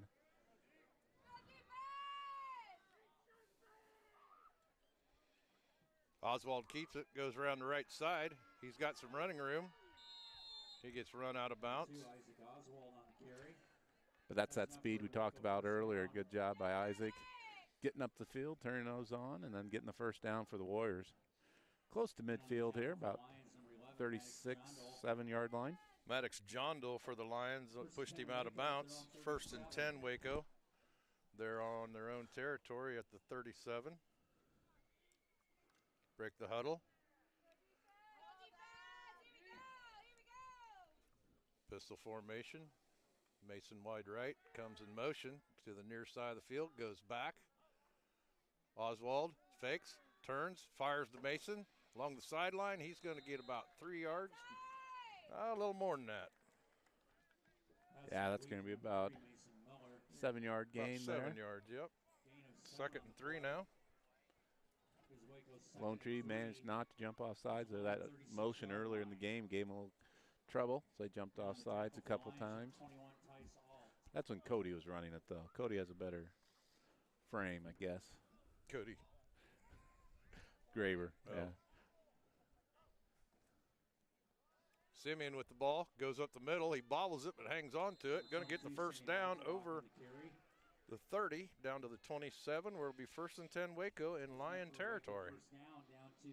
Yeah, another nice run by the senior running back, Simeon Reichenbach. You see the ball pop out? It did, came up a little bit there. I saw the tip of the ball. Uh-oh. But he hang on. Going before he had it all secure. 1st and 10 now for Waco. Pistol again. Gives to Simeon. Goes off guard on the left side. Going to get about 4. Yeah, it looked like a trap play there that didn't really get trapped. And so Simeon turned it reverse field there and was able to manage to get 4 yards. Going to be 2nd and 6 now. 2nd and 6 at the Lion 23-yard line. And on the tackle against the Lions, number 58, Andrew Hutz, number 24, Joe Boxwell.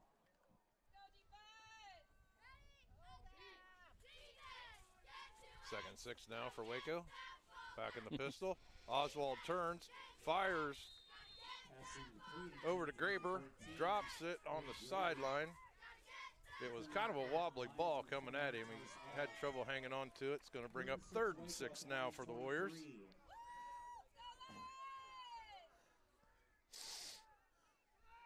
Third and 6, we're going to see this stiff line defense step up again. Waco's going to try and answer.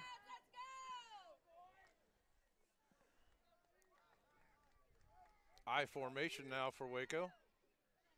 Oswald turns, gives to Reichenbach over the right side. He gets tripped up, and there's a flag down. He gets enough for the first, but we'll see the flag.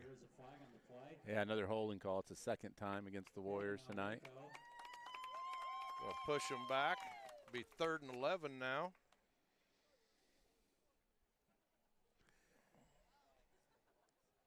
I think Coach Edeker was a little disappointed there in that call.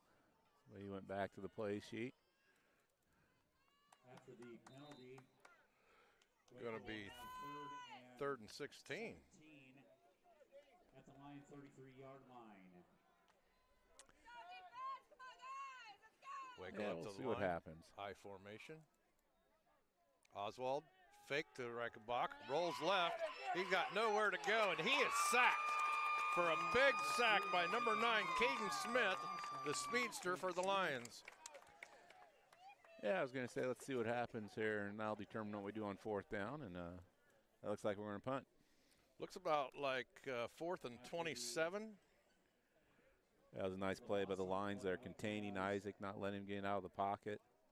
Couldn't get his shoulder squared to throw the ball. Isaac Nice did the smart defense thing. by the Lions again. Yeah. Caden Smith, the sack master, goes back to receive the punt. Picks it up, bobbles it. There is a fumble. Well, he got back on it. Recovered by number 21, Tice Alt for the Lions. Yeah, it looked like Clayton Miller was down there, had a chance to fall on it. Just squirted away from him. Lions able to recover. That's going to be 1st and 10 from the 7-yard line. 8:38 left in the 3rd quarter. Waco 28, Lions 7. Nine's coming off there, holding his hand. Hopefully nothing serious. That's an excuse for dropping the ball, Coach. That might be. Pistol formation. Bockelman's got it. He looks to his right. He's got a receiver. Intended for Drew Golly. It looks like Golly brought it in, caught it around the 12-yard line. So that's where Kalen was showing me how we can do replay on here. The only problem is you have to like call it up before. Oh, yeah? So we could have replayed that, but That was close. That was close. To hitting the ground before he brought it in, but it looked like a catch, I guess, if I wanted to be positive about it. We'll give it to Wrong him. team, but I was going to say, we'll give it to him. That's that out that the Lions have been able to go to a lot tonight. number 24, Joe Boxwell, is the running back. Pass complete to Golly. Going to be enough for a 1st down. Gets it up to the Lion 22-yard line. Like I said, this is something where they've had success with it, and I think the Warriors are going to be like, go ahead, you can keep going to it, because you just don't see teams that are willing just to throw it 7 or 8 times out into the flat. John Doe was not in at the running back. I haven't seen him for a couple plays. He's back in now. They had Boxwell in there running back. Boxwell's going to stay at running back. They got John Doe at the right receiver. Brockman looks for John Doe, completes it. Big hit at the sideline. Going to be close, about a 7-yard gain. 3rd and 3 at the 30 now. Okay, that's 3 in a row. I said 7 or 8. So that's 3 in a row they've thrown into this flat over here. I said 3rd down. It's going to be 2nd down, and it's going to be 2 at the 30.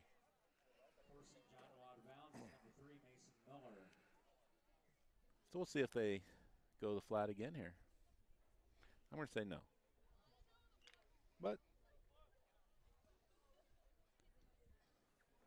you got Golly set up over here on the right side. Bockelman with the ball. He looks left. He's got an intended receiver across the middle.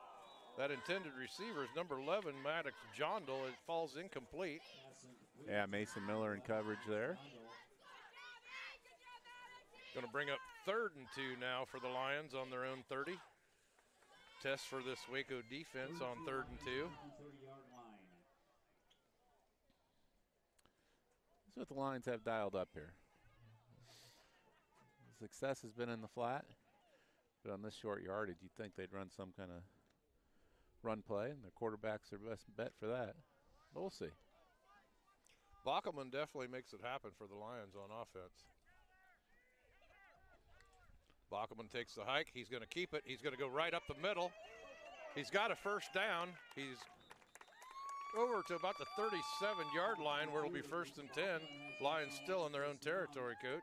Yeah, Odie making the play there, and Loudon Housengay. Now I'd look for him to chip away with that flat pass again, but we'll see. They're going to mark it at the 36, not the 37. 1st and 10 Lions. Well, we've talked about the Lions defense. You know, the Warriors look pretty stout here, Yeah, too. they They've do. had one Yeah, big they do. play, one big passing play over the middle for a score in the first half. Otherwise, you hate to use that adage, bend, don't break, but Caden Smith, the speedster for the Lions, comes to the sideline. Bockelman has it, low hike. He looks to the right, throws it, and it's blocked out of the air by Simeon Reichenbach. yeah, he had a blitz there by Chase Roth, and Simeon came off the edge, able to get his hands up. Collected by number 22, Simeon Reichenbach.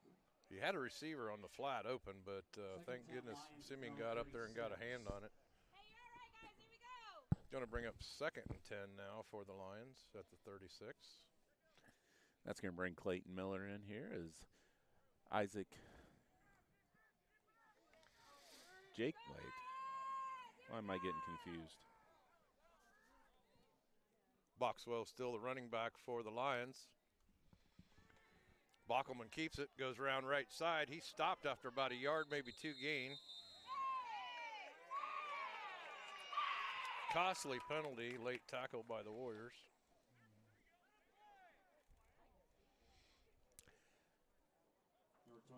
Now you can see in that passing situation, the Warriors took their nose out and brought in another defensive back, Clayton Miller. And that was Jacob Stauffer that was playing nose that came off. It's a personal foul, 15-yard penalty, going to give Lions a first down. They're now in Warrior territory at the 28 with 7:16 left in the 3rd. Waco leads 28-7 over the Lone Tree Lions. You can see after the penalty, the Warriors did go over and apologize, helped them up.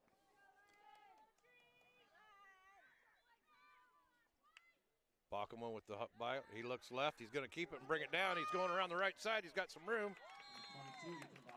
Gets it over the 25 down to about the 24-yard line. Yeah, you can see the Warriors came off the edge again, forced him to step up. Drew Deers was spying him, but it was a nice run by Bachman. Gets a gain of 4. Be 2nd and 6 now for the Lions. Beautiful night tonight.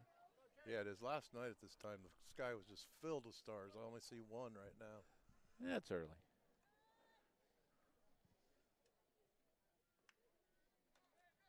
Bockelman turns, passes left. It's blocked. Number 23, Colton Lichty jumping up, taking that one off the shoulder pads. We seem to be blitzing the ends now to take away that flat pass. Well, they're coming hard. They're coming hard, and they're getting their hands up, so they haven't been able to get to Bachman. It's doing a nice job getting it out quick. A nice halftime adjustment by the Waco coaching staff as well. They were burning Waco on the flats, and we blitzing the ends, take away that direct line of sight, and getting our hands up and getting peace on it. 3rd and 5, 3rd and 6 now for the Lions. Bockelman's got it. He looks right. He throws the receiver. It's low, and it's incomplete. Yeah, you can see by taking the nose out, that allows you 2 DNs there. You got Chase Waterhouse, Colton Lichty on the outside. They're providing the pressure. But up the middle, you're still pretty stout with Drew Deers and Simeon Reichenbach. Then the other 4 guys are in coverage. So that was something they did against New London last week, and you can see them doing it here tonight. Going to bring up 4th and 6 now for Lone Tree, and they appear to be going for it in Waco territory at the 24. Bockelman has it. He looks right. He's got a receiver, and the receiver is knocked down Waco intercepts it. Mason Miller has it. And we have another penalty on the other side of the field, I believe, for a late hit. Well, this will be interesting because we have a personal foul at the end of the play. And pass And we had interference, pass interference on the play. So you're going to reset the Offset and replay fourth down. Yeah, what's going on there is as Odie turns his head to find back to the ball, he reaches out to kind of keep his hand on the defender and using his hand to be a little visual guide. Unfortunately, the receivers keep falling down. Yeah. Long discussion by the officials on where it's going to go and what's going to happen. It's good to see a officiating crew gather. A lot of times you don't. You see one or two of them. But the whole team here, this crew has done a good job of everybody getting together, voicing what they saw. Oh, they're a quality crew here. Very experienced crew as well. See how this plays out. Getting ready for the call.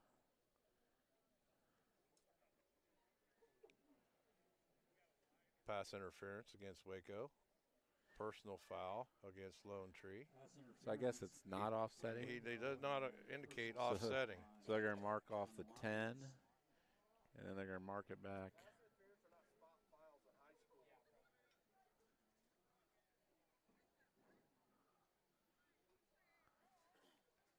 I think they're discussing the placement of the ball based on is it a spot foul or is it not. I think that's the long-term discussion here. Officials over talking to head coach Chad Edeker. Well, it comes into play. Is it going to be a first down? Or you go back. It's after the play, so you can't give them a first down. I don't know. They're not mentioning resetting it. Interference against Waco. Personal foul against Lone Tree. He does not mention offset, and he's giving Waco the ball first and 10. Nah, he's giving Lone Tree the ball first and 10, going the other way. So Lone Tree, first and 10 here. Bockelman at the quarterback. He has it. He throws it to the receiver on the sideline, intended for Emmett Burke, incomplete. Again, pass rush by Colton Lichty. I'm still trying to figure out what happened to us there. That doesn't make sense. No, that's why they get paid to make the calls, and we just sit up here and speculate, I guess. Personal foul would be worse than a pass interference, but how'd they get the first down? That's why I don't know if they said it came after the play, so they get the result of the pass interference call because it was before the play ended. I don't know. Second down. Bockelman has the ball. He looks right. He has intended receiver. Ball was deflected. Simeon Reichenbach again coming off the edge. That'd be really cool if he just would have caught that and returned it. But that's about 3 batted plays by Waco and the last 6 offensive plays for the Lions. If you could bat it up and get a hold of it, but they're so close. He's throwing with a lot of fire. Bockelman has a good arm. You see it enough, though, you can make that adjustment. So you see the Waco Warrior defenders making plays now. 5:57 to go in the third. Warriors lead 28-7. Bockelman quarterback, boxed well, the running back. Bockelman turns, throws to the flat, is incomplete again. Intended receiver. Look at that, it's number 10. Intended receiver was number 10, Emmett Burke. Odie Steffenschuk breaking up the play. 4th and 10. Should bring up 4th and 10 at the Waco 26. It's too close to, they do have a kicker, but I think it's too close. It'd be a 43-yarder if he attempted a kick here. And 3 points right now is not going to do you much. No, not this at late in the game. 28-7. No. Pistol. Bockelman has it. He's looking left. He decides to run it around left end. He stops before the line of scrimmage, completes the pass downfield. pass was completed to Drew Colley, number 6. First down, Lions.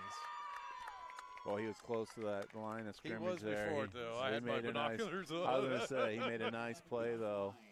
Split the 2 Warrior defenders. When he started around the left side and he pumped, I thought, I'm looking at his feet. He was just in front of it. You're right, it was close. 5:27 clock running in the third quarter. Waco 28. Lions threatening now with 7, looking to add more.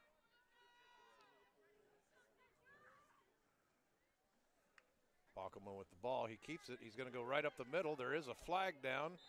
He's short of the goal line. Yeah, he was met there by Colton Lichty, Simeon Reichenbach, and then Loudon Housengate helped finish it up, and that's going to be a holding call against Lone Tree.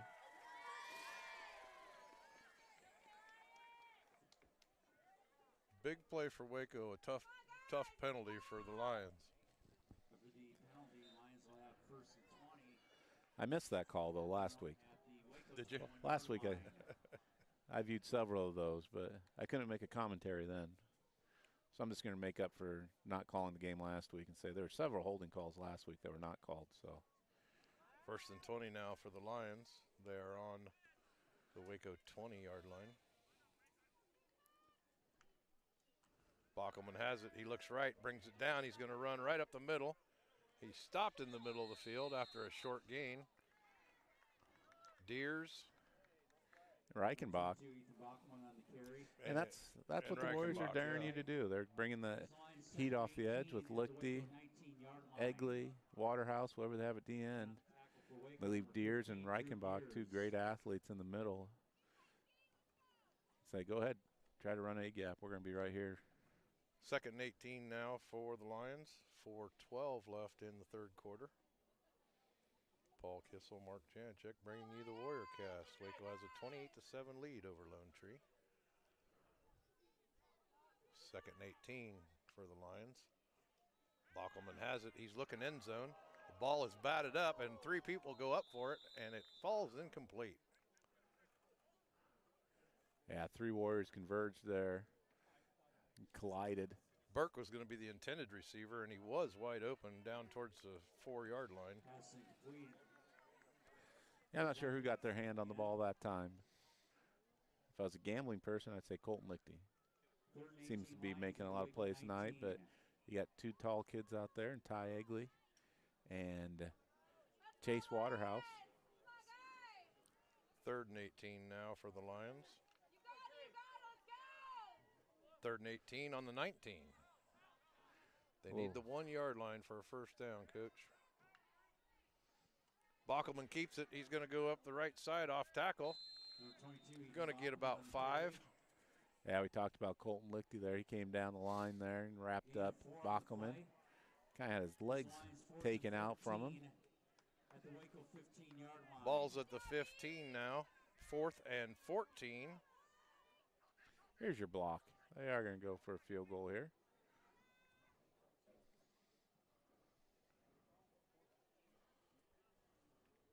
The PA kicker will be Drew Golly, the speedster for the Lions. Number 10, Emmett Burke, receiver, is the holder. He gets it down. Ball is up, and it is right through the middle. So with 3:08 left in the third quarter, Waco 28, Lone Tree 10. And let's hit our sponsors here. After that long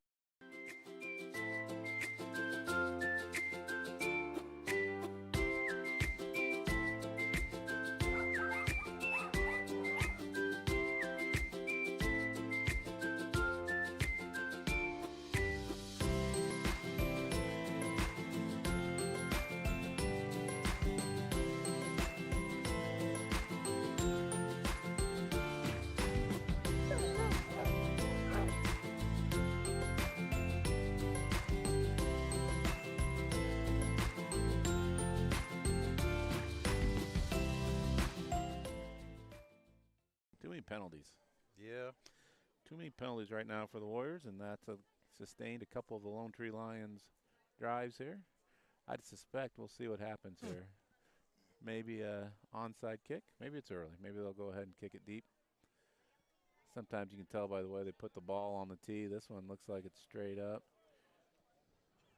Drew Gawley is the kicker for the Lone Tree Lions. Simeon Reichenbach deep. Loudenhausen gave the up back, sitting at about the 25-yard line. Got a lot of hands on the line for Waco. He's going to kick it off. Simeon backs up to the goal line and decides to let it go into the end zone for a touchback. Waco will have it 1st and 10 on their own 15-yard line. Like I said, it's been a good game tonight. Both teams playing hard. Both defenses playing well. No real big plays to speak of. We had one Simeon Reichenbach 60-yard run earlier in the first half. Had some nice passing plays. But otherwise, it's been chunk here, chunk there. And see if the Warriors can get something going here on their second drive of the half.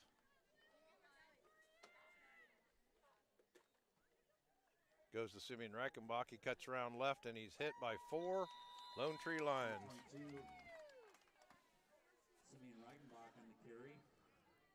And I think that's been the success tonight Lone Tree's had. It's not one guy trying to tackle Simeon. There's 2 or 3 defenders there. So they're really flowing to the ball well. Simeon gets a yard. Going to bring up 2nd and 9 now.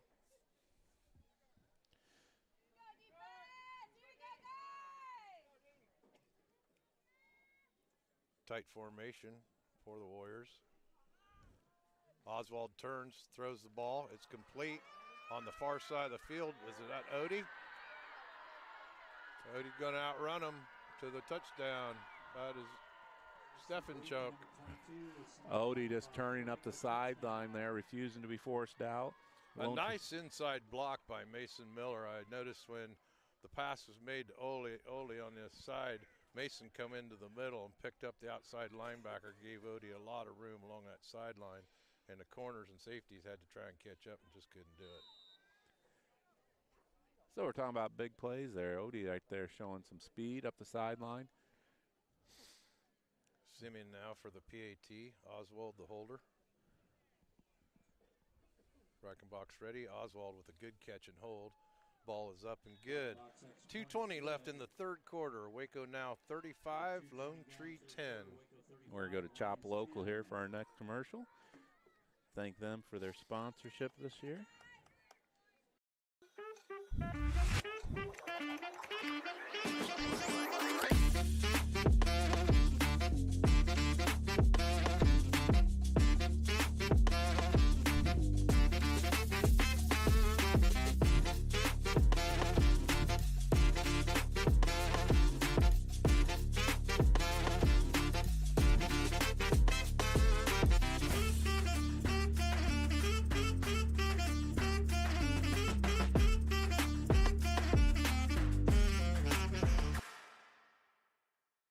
We can find it. Okay, back to the game here. Oh, we were talking about Lone Tree's defense. That gave up 2 big plays now. That one to Odie Steffenchuk for a big gain. That's Warrior score. We haven't talked about Joe Donovan here. He's the head coach here at Lone Tree. Previous to 10 years, he had a nice run at Highland and Pekin and Montezuma. And he was somewhere before that, but I'm not sure. But he's a good football coach, good mind. Reichenbach lines up to kick off now. Deep for the Lions is Drew Gawley and Caden Smith.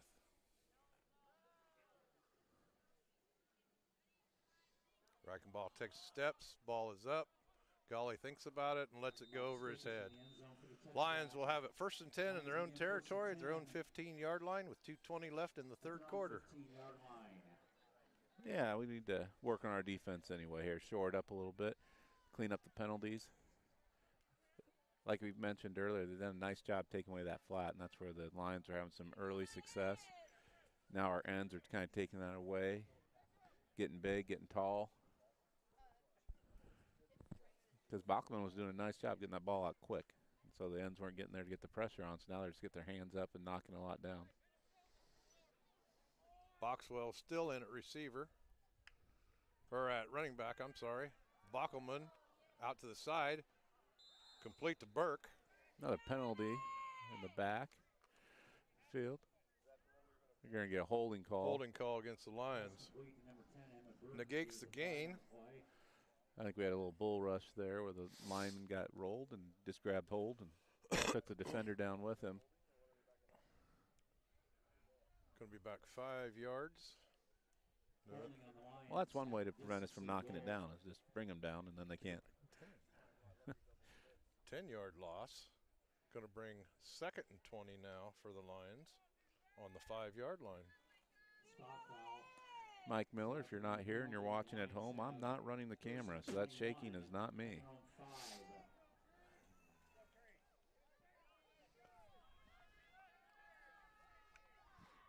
Bachman's going to keep it. He's going to go up the middle. He's going to get a short gain of maybe 5 before he's tackled. Colton Lichty did a nice job avoiding the block, taking down, coming down the line and getting to the quarterback. Yes, it's in the black. We're trying to help Alex out. I wasn't going to mention Alex by name, but now I will. He's running the camera tonight. Bachman quarterback, Boxwell the running back. Ball goes to Boxwell. He looks to the right side. He throws, intended for Maddox Jondal. It is off his hands, incomplete. Going to bring up 3rd down and 16 now. It's actually 3rd and 15, isn't it? It's on the 3rd and 15, yeah. I got to quit looking at the scoreboard. The guy keeps That's not okay. doing it right. He can do whatever he wants. Yeah, pay attention, Mark. You're doing a good job. I'm getting distracted here. Like I said, Alex was asking for some assistance as the stand upstairs was having a little issue. 3rd and 16 now. The Lions break the huddle. So the fall AD, Michelle Wade, performed her duties and got the tripod for him. Bachman has it. He's pressured, and he's going to be sacked in the backfield. Appears to be Lichty. No, that's Egley. Ty Egley. Lichty provided the pressure, forced him to step up. Ty Egley came down from a strong end position, made the play. Going to be a loss of 2 back to the 8-yard line. Going to bring up 4th and 18. Simeon Reichenbach's dropping back to receive the punt from Christian Baldazar. Baldazar just gets it off. Reichenbach's going to back away from it. Ball lands at the 37, takes a Lion bounce down to the 31, where Waco will have it 1st and 10 in their own territory. Yeah, last play, I think they were trying to grind it out a little more and hit that big pass play up the sideline to Odie. Isaac did a nice job delivering it. Like you said, blocking downfield by our wide receivers really sprung that. Now we'll see what happens here. I think Coach Eaker will go back to the run, look to establish some things that, I don't know, we really haven't had a lot of dominance up front. I think he'll want to get those old linemen involved again. Big game next week at Waco against Winfield. Lone Tree travels to New London. Isn't New London at Iowa Valley tonight? I'm not sure. Simeon Reichenbach with the ball. He comes out left, cuts back to the middle. He's going to get about 4 yards before he's tackled. Yeah, I want to say New London's at Iowa Valley. Those are 2 one-loss teams in the district, so they're still fighting for their playoff position. I think they take 3 and then 2 at large from the 8-man. Number 52, Mitch Kodum with the tackle against Reichenbach on the last play. 2nd and 5 now for the Warriors. Winfield tonight playing Tri-County. I formation, goes to Reichenbach. He goes around right in, breaks it outside. He's got a yard, maybe 2, before he's forced out of bounds. Yeah, the line did a great job pushing that line defense back, and Reichenbach had no problem getting the edge. Going to be a 1st down in Lion territory now at the 37. First down for Waco.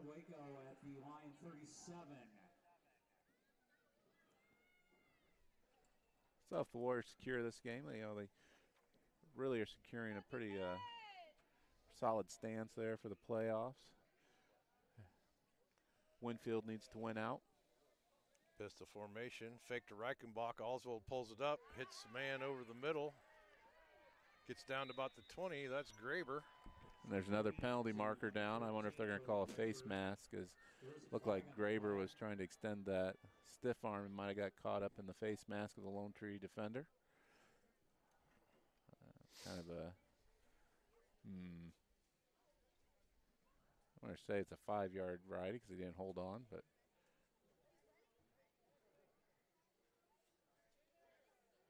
Face mask. 5-yard. The Warriors. Face mask on Waco. 5-yard penalty. Now, I did bash the Bears earlier, but you had to love Walter Payton when he used to extend that stiff arm against any defender. Yeah. Walter never took a hit. He always delivered it. That's what I loved about watching him. My favorite all-time back. So as they march off that penalty, that's going to end the quarter. So let's go ahead and we'll thank some more of our sponsors. You can go into Egley Landscaping. Ty had a nice game tonight, and I'm going to apologize to Tanner Egley.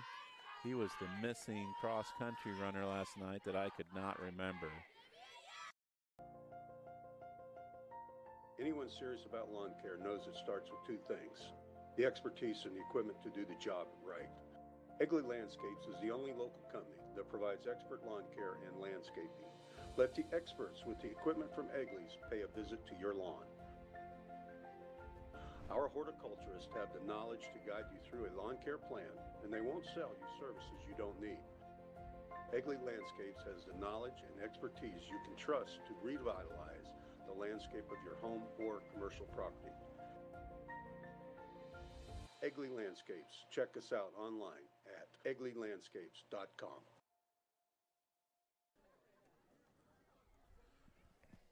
Yeah, I believe, if I remember right, Lone Tree goes to New London for New London's senior night.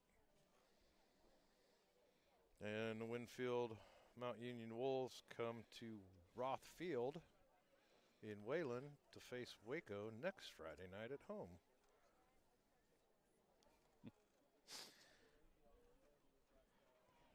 Justin Freienberger, future official, trying to recruit him to do some junior high and JV games, saying there shouldn't be pass interference on a tip pass. That's correct. I'm just not sure what play he's referring to. I might have blocked that play out, but that would be the correct call, Justin. So get your crew together. Kendall Lichty, Justin Freienberger, Bryce Shellman. Needs a fourth, so if you're available, Javen Freienberger, give you another opportunity there to form a group and the Blue Crew. The Blue Crew. Do all the JV junior high games at Waco and then work your way up into the After the penalty, Waco has 1st and 5 varsity. at the Lion 32-yard line. Yes, for those of you noticing the shakiness at home, that is the football feed right now we're using. 1st and 5 for Waco. I formation. Oswald fakes it to Reichenbach. It's quarterback bootleg to the near side. He's got a lot of room. He's down to about the 13-yard line before he's run out of bounds by number 11, Maddox Jondal. Again, Isaac displaying that speed as he It was pulls interesting that. to watch the Lone Tree defense go with Simeon that opened it up really for the bootleg. Yep. 1st and 10. Waco. Junior Curro's into the game here for Loudenhausen Gay. Junior, senior. Getting some playing time here at the split end position. Tight formation. Gives to Simeon Reichenbach on the left end. He spins. Nice tackle over there by Bockelman. Nice tackle. Going to be about a 3-yard gain. Going to bring up 2nd and 5 now for Waco. Ball is spotted about the 9. Is Waco 2nd and 5 at the Lion 8. No, like I said, Lone Tree's doing a nice job tackling. Warriors are still getting 5 or 6 yards a play, but 2 big plays to speak of. Pistol formation. Oswald gives it to Simeon. He's coming around the right side. He tries to cut back the middle. It's loaded. He's tackled by number 9, Caden Smith, in the middle of the field. Close to a 1st down. About a yard short. 3rd and 1 now for Waco. Made the first guy miss, but again, the Lions, nice pursuit. Stop him from getting that 1st down, 3rd and 1. Ball's on the 4-yard line. Need a yard for a first down or 4 for a TD.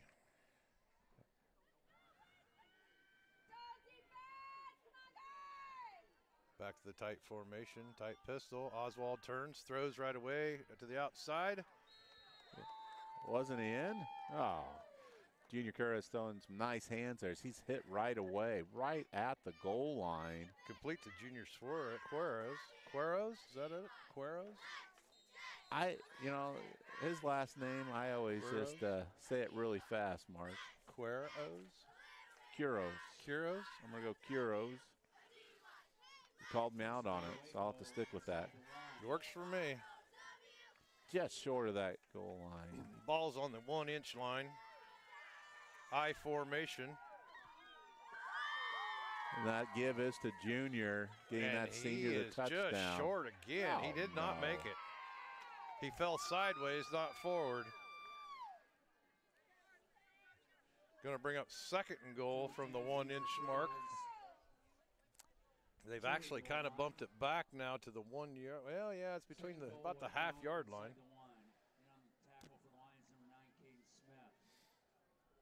Well, I think they still want to get Junior a score here. I think they need to move him a little tighter there. Simeon, you got to give a little more of an assist here. There he is, and he stopped again. Number 58, Andrew Hotz with the tackle. A loss on the play. Yeah, he slanted from that weak side D end. Hotz has been all over tonight for the Lone Tree Lions from that defensive lineman position. Junior might be thinking right now, put me back out, split, and throw me the ball. That's where I'm comfortable. 3rd and 1 now.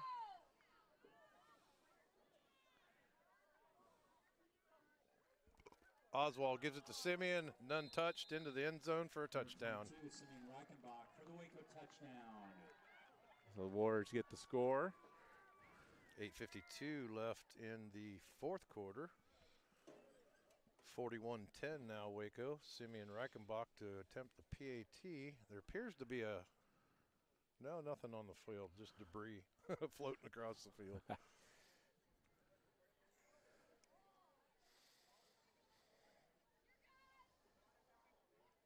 Good snap and hold, ball's up. Might mention that the holder, Ty Egley, has done a pretty good job all year long with these extra points. He has done a nice job, but I've already done the Egley landscaping commercial, so we're going to go to Eichelberger's now.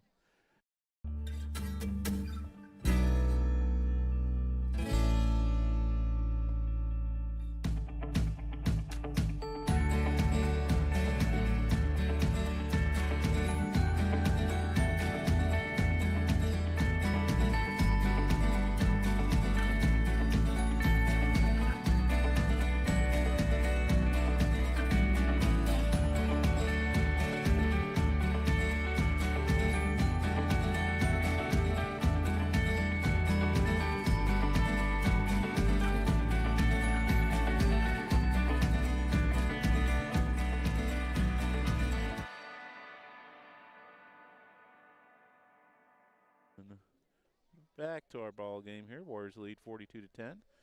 My name's Paul Kissel. I'm calling the game tonight with Mark Janicek. You can join us next week.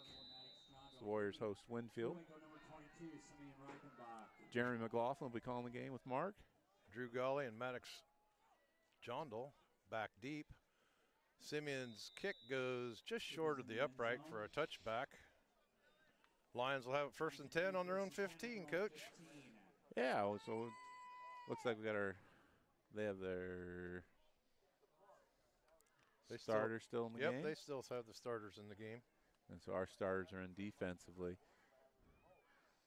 That is correct. One of the things that it's unfortunate, but the state takes in your defensive spread points and all that when they start seeding you in the playoffs. And so I know that weighs on Coach Edeker's mind. Bockelman's still at quarterback. Boxwell is the running back for the Lions. Bockelman has it. He looks right. He throws. He's got a strong arm. Intended on the outside for Jondal, but as it falls incomplete. I think that's Clayton Miller in coverage, a sophomore, doing a nice job. Second and 10 Lions at their own 15. Bockelman just has a real rifle for an arm. These flat passes, it's obvious why they do it with his arm strength. You can see them going more to that out now as the Warriors are starting to knock down the comeback route. Just a little different angle for the throw. So he's throwing it away from the defenders. We'll see if we get another knockdown here before too long. Full house backfield. Bockelman takes it. He's going to keep it. He goes right up the middle, and he's hit right at the line of scrimmage. Tackles by Drew Deers. And again, that's what that defense is for. Those DNs come up hard, and they're forcing you to funnel back into those linebackers, and Drew's doing an excellent job. And Simeon Reichenbach is taking care of that middle. Lions now have a long 3rd and 8 after about a 1.5 yard gain. Yeah, we mentioned the football game next week. We also have a big volleyball game on Tuesday night. Winfield comes over. Both Winfield and Waco are undefeated on the season, so that'll be a Super Conference North semi-championship game there. Warriors took care of business this week against Wapello, the other undefeated team. Boxwell, the running back. We have encroachment on the Warriors, do we? I don't know. This is one of those calls where they say if the defense draws you off, they're going to call offsides there. Going to be a 5-yard penalty. Going to bring up 3rd and 3 now for the Lions. Their 22-yard line.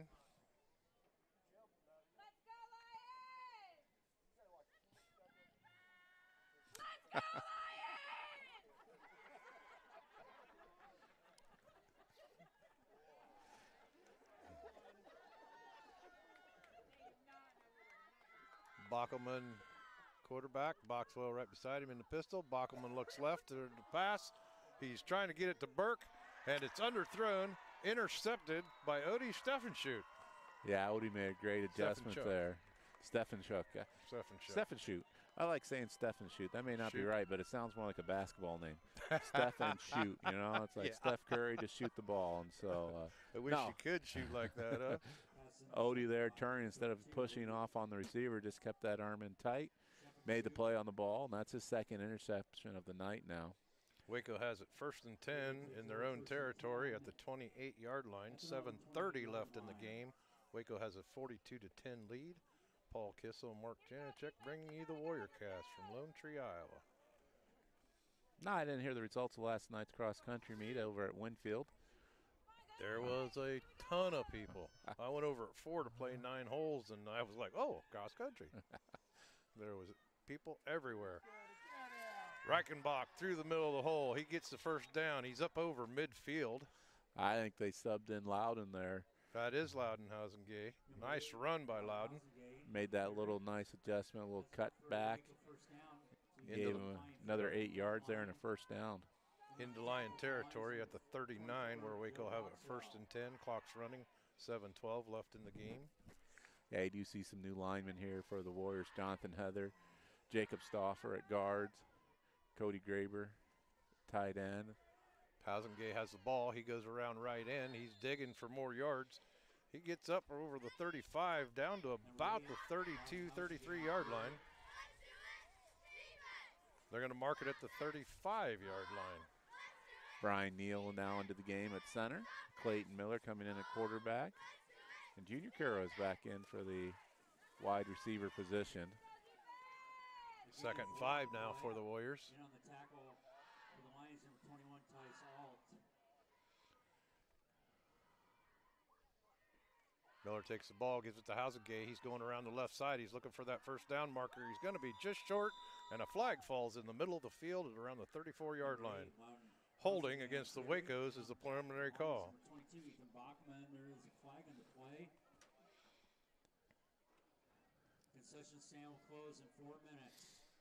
Would like to see, Loudon does a real good job running the ball. Would like to see him get lower.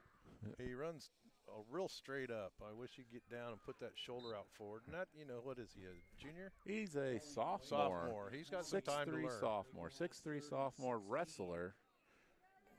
I always like to tease him if he grows to be 6'6". That's a basketball height. I don't know too many wrestlers that are 6'6". Again goes to Hazegay. He goes around the left side. He's digging, legs pumping. He's going to get about 3, maybe 4 yards. Loudon's one of those special athletes, though, that he wrestles, and he's good at it. And if he played basketball, he'd be good at it, just like as he plays football out there tonight. He's good at it. So 3rd and 12 now for the Waco Warriors. Ball's on their own 39-yard line. A lot of JV players in for Waco. Appear to have still several varsity players out there for, it looks like all of them on the defensive side for the Lions. Miller keeps it. He goes over the left side. He's going to get a couple yards, maybe 3. Marked it at the 38, Coach. Bring up 4th and 9. I can see the punt team come in for Waco now. And on the tackle for the Lions, number 52, Mitch Kuda, and number 15, Braden Byers. Number 9, Caden Smith goes deep for the Lions to retrieve the punt from Reichenbach. Reichenbach quick kick. Tries to kick it away from Smith. It goes to the near sideline where it's going to be down out of bounds at about the 9-yard line, Coach. 5:22 left to go in the game. Warriors lead 42-10. We'll see how the two teams adjust here. Looks like we still have the Lone Tree varsity offense in. And a lot more fresh white jerseys in there. Appears that, yes, Coach. Lone Tree still has all their starters. Number 11, Maddox Jondal, the initial running back to start the game, comes off the game limping for the Lions.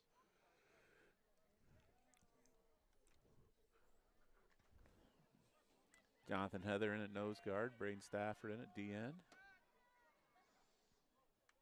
Bockelman takes a low snap. He's looking for a receiver. He's looking down the middle of the field. He's got Golly wide open, and Golly's going to score, folks.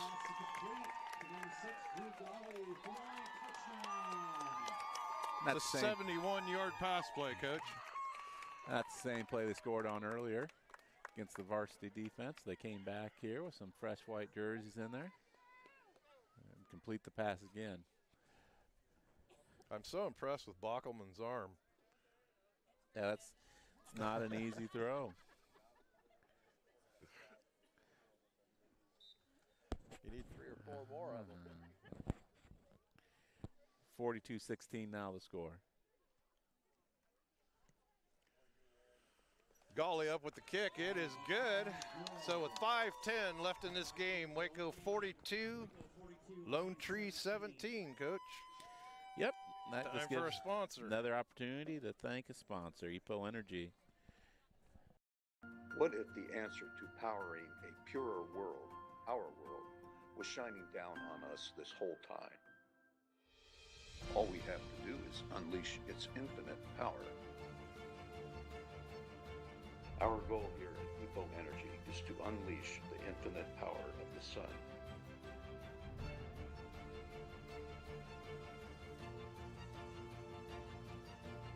At EPO Energy, we make solar energy the better solution. EPO Energy, unleash the power. And we're back to the game. Lone Tree has just scored to make it 42-17. Waco has the lead. 5:10 left in this final 4th quarter. Simeon Reichenbach dropping deep to receive the kick from Golly, the kicker for Lone Tree. Well, will you onside it now? You didn't onside it earlier? We'll see what happens here. Golly kicks it away. It's a short kick. Simeon's going to have a chance to return it. Takes it at his own 3-yard line. Goes to the far side. Cuts up the middle. He's got an opening. He's going up the sideline, folks. He's going to be taken down across midfield at the 34-yard line. Yeah, another one of those grab them from behind, pull them backwards tackles. I thought that's what I was thinking, the horse collar. They just had him by the hips, though. So That is such a dangerous tackle. 42-17 the score. 5 minutes to go in the game. Waco begins first and 10 at the line 33. See our a lot more of the number 2s in there getting some work here. Brian Neal at center, Jonathan Heather at guard, along with Braden Stafford. First team defense is still in for Lone Tree. Housengate takes it. He's going around the opposite side, left side. He's not going to get much, if any.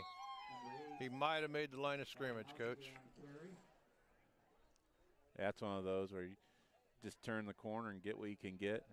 Looked like he tried to get a little extra there and got driven back. Number 15, Braden Veers, was the headliner on that group tackle.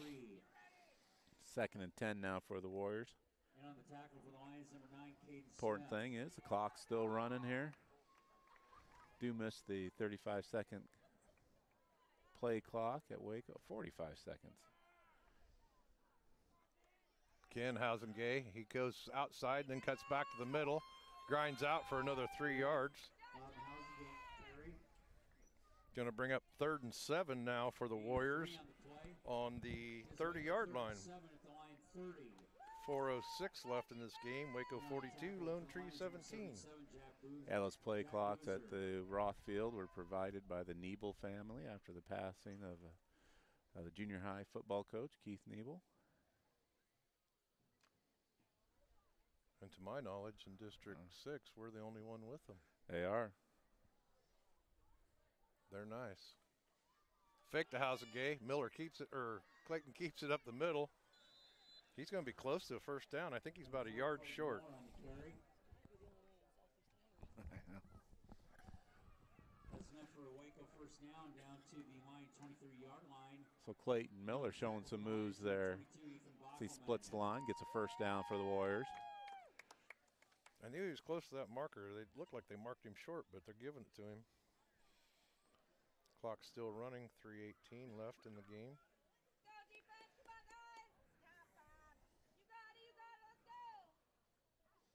Clayton Miller, quarterback, Loudon Housengay. Housengay gets the ball, goes up the middle, cuts out the left side to the far sideline. He's going to get down about the 18-yard line, Coach. Joel Meyer in at weak tight end there, made a nice block, sealing the Lion defender. Going to be 2nd and 6. Go ahead. Looks like Lyric McCarty now enters the game at tailback for Loudon. 3 minutes to go. Clock has stopped. 3:03 left in the 4th quarter. 42 Waco, 17 Lone Tree. Waco breaks huddle. Clayton up under center. Turns, hands to the up back. I think that was John McLaughlin.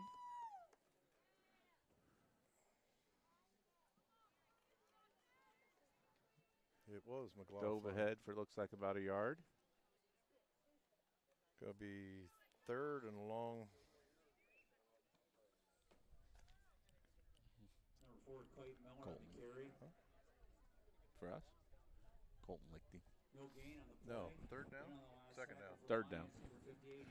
3rd and 6. 3rd over there. 3rd and 6 now, folks. We're trying to figure out between the scoreboard and the down marker. It's a pitch to the outside. Going to get about 2 yards. Lyric McCarty on the carry, sophomore.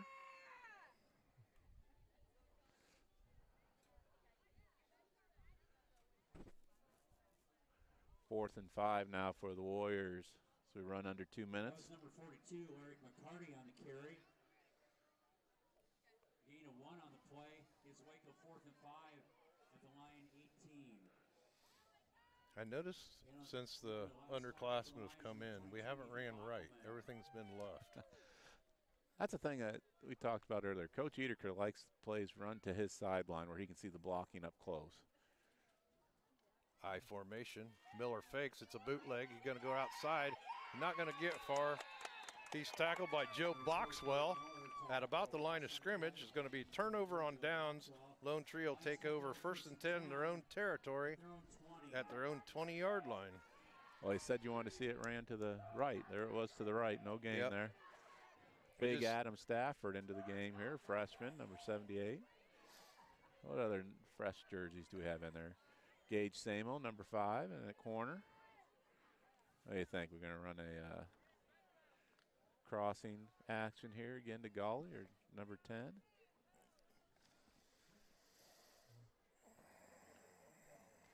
Bockelman with the ball. He's looking for a receiver. He looks in the middle of the field. He's still looking. He's got a man deep.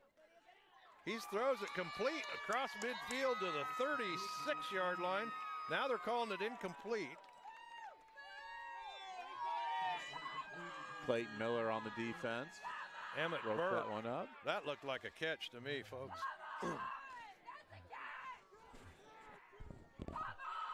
Yeah, but we're 40 yards from the play, and the official is like Right there. 5 yards from me, right. A little better angle. 2nd and 10 now for the Warriors. That's Bockelman's mom.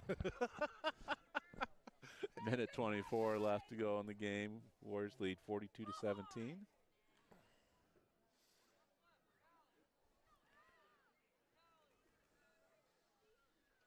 Lions come up to the line of scrimmage. Bockelman keeps it. He goes around right in, and he is stopped at backfield by Colton Lichty. Colton Lichty playing the outside linebacker position, and Loudenhausen Gay playing the middle linebacker position. Again, those would be their number 2 positions. Clock's running. Minute 4 left in this game.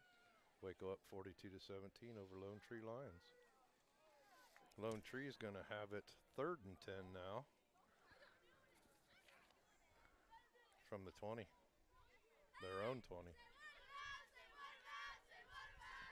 I'm trying to make out that far defender over there.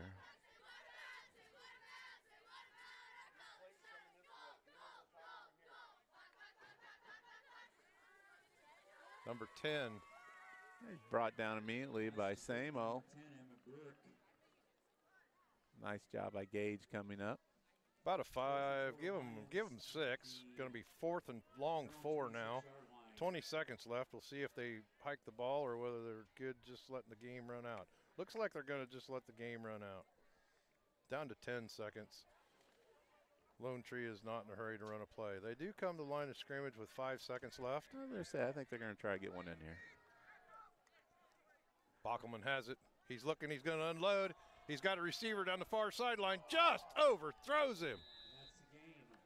Tended for number 11, Maddox Jondal. Well, with that, folks, the end of the game, it's 42-17. Any last comments, Coach? Well, I think I'm going to hit one more sponsor here, EPO Energy, who provides the service, the Wi-Fi service for us, which does a really nice job outside. And we'll continue working on the inside conditions here. So let's dissolve to that.